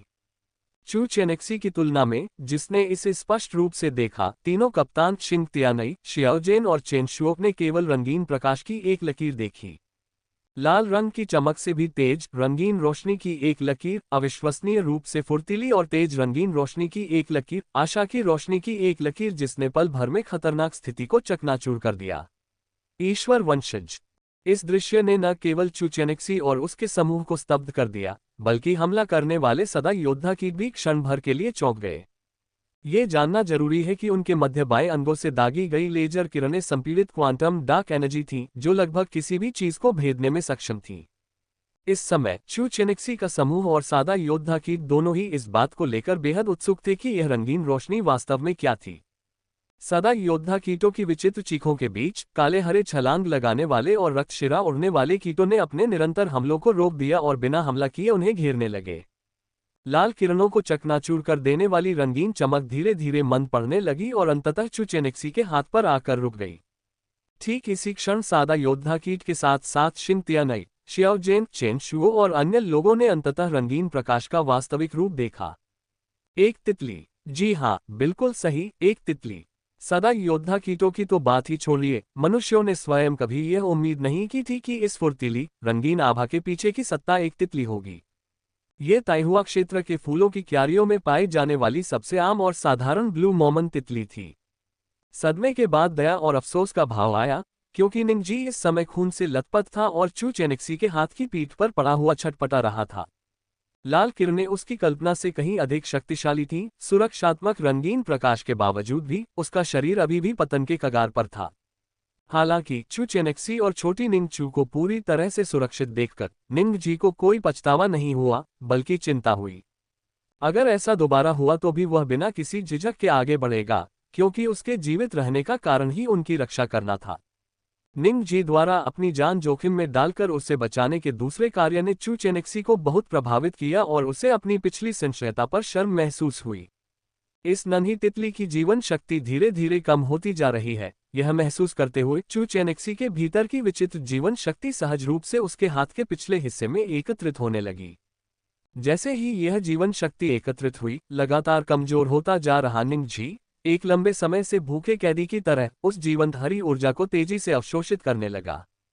इस अवशोषण के दौरान उसका क्षतिग्रस्त शरीर तेजी से ठीक हो गया और पलक झपकते ही निंग जी ने अपने पंख फैलाए और फिर से खड़ा हो गया। ये पत्नी सचमुच उसकी पत्नी है, भले ही वह उसे पहचानती न हो, लेकिन जरूरत पड़ने पर सहायता प्रदान करने में वह जरा भी संकोच नहीं करती।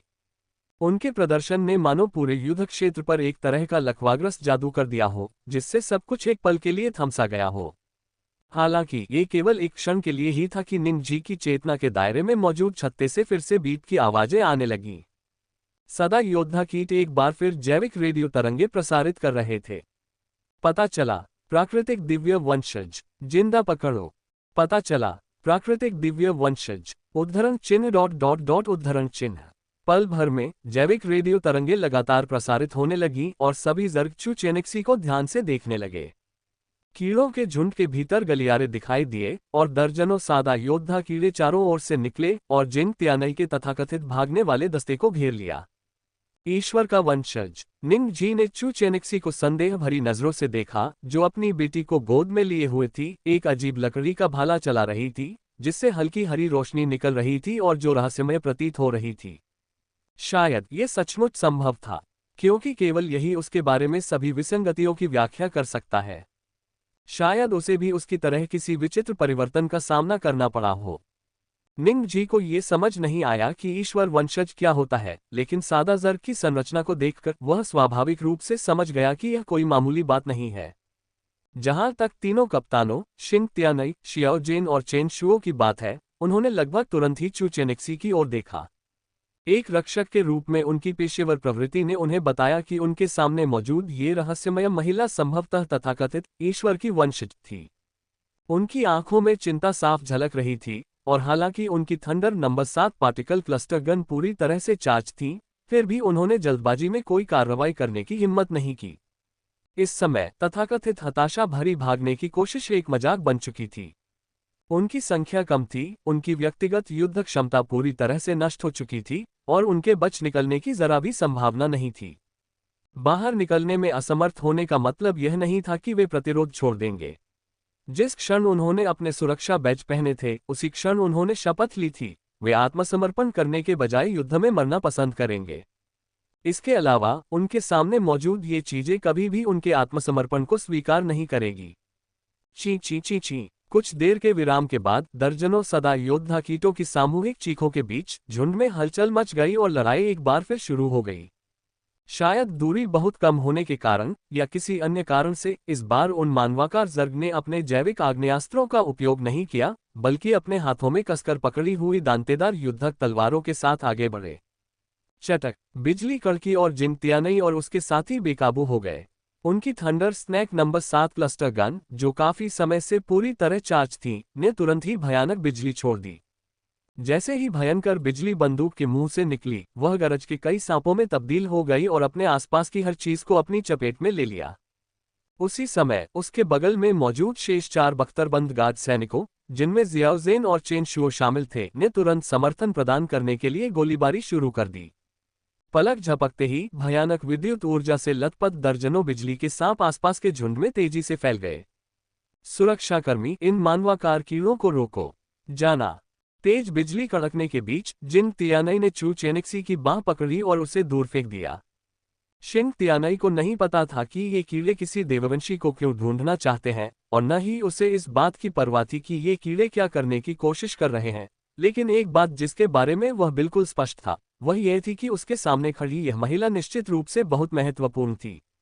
अगर वह जर्ग के लिए महत्वपूर्ण थी, तो वह मानवता के लिए अतुलनीय रूप से महत्वपूर्ण होनी चाहिए।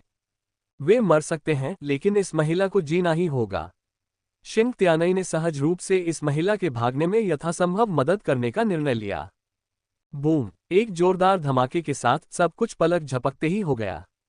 जैसे ही उसने चू चेनेक्सी को घेरे से बाहर फेंका, उसने अपने पैर जमाए और बिना किसी हिचकिचाहट के विपरीत दिशा में आगे बढ़ गया। उसके सैनिक भी कायर नहीं थे, ये जानते हुए भी कि उनकी संख्या कम है। वे सभी अपने कदमों की खनखनाहट के बीच चारों ओर से घिरी भीड़ पर टूट पड़े। जहां तक जर्ग की बात है, जैसे ही उन्होंने चू चेनेक्सी को फेंके जाते देखा, सादा योद्धा कीटों ने अपने पैर पटके और मसूर की तरह उछल पड़े। ब्लैक ग्रीन लीपर्स और ब्लड वेन फ्लाइंग इंसेक्ट्स ने तुरंत हमला कर दिया और जिंग तियानई और उसके समूह को ज्वार की लहर की तरह डुबो दिया। इसी क्षण जियाओ ज़ेन ने अपने साथियों को भागने में मदद करने के प्रयास में एक रास्ता खोल दिया और अचानक एक रत्नस उड़ने वाले कीट ने उसकी गर्दन को छेद दिया। कैप्टन शियाओ, जियो जेन, उद्धरण चिन्ह ... उद्धरण चिन्ह। जल्दी करो, उनका पीछा करो, उन्हें रोको। बूम! शिंग त्यानई ने दहाड़ मारी और उसकी आंखें पल भर में लाल हो गईं। लेकिन उसकी पीठ पर लगे थ्रस्टर और भी तेजी से चमकने लगे और अपने थमल ट्राई ब्लेड को घुमाकर उसने आने वाले ब्लैक ग्रीन लीपर को हटा दिया और उड़ान भरने के लिए संघर्ष किया। युद्ध के मैदान में शोक मनाने का समय ही नहीं होता था। पल भर में मैदान पर स्थिति एक अजीबोगरीब आमने सामने की मुठभेड़ में बदल गई। Whoosh whoosh whoosh! हवा सीटी बजा रही थी और जैसे ही चू चेनेक्सी ने छोटी निंग चू की रक्षा की और सुरक्षित रूप से नीचे उतरी, उसके पीछे हवा में दर्जनों वस्तुओं के टकराने की आवाजें गूंज उठीं। मृत्यु की लाल किरणें एक बार फिर चू चेनेक्सी को घेर लेती हैं, जिनमें से कई किरणें सीधे उसकी बाहों में मौजूद नन्ही निंग चू की ओर लक्षित होती हैं।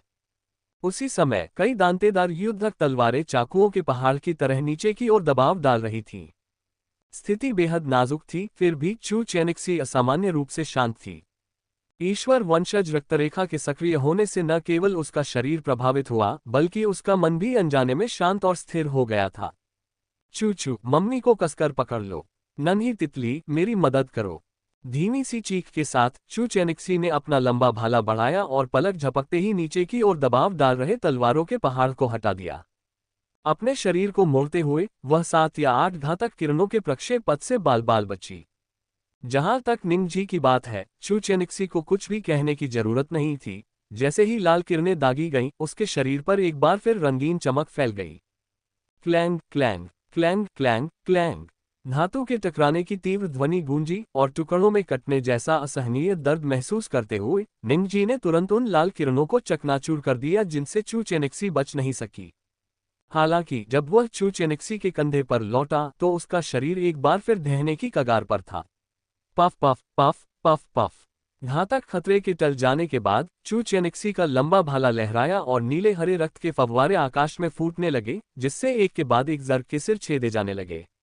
इस समय चू चेनेक्सी के भीतर की युद्ध कोशिकाएं पूरी तरह जागृत हो गईं और उसके शरीर पर फैली हल्की हरी रोशनी ने उसे असीम शक्ति से भर दिया।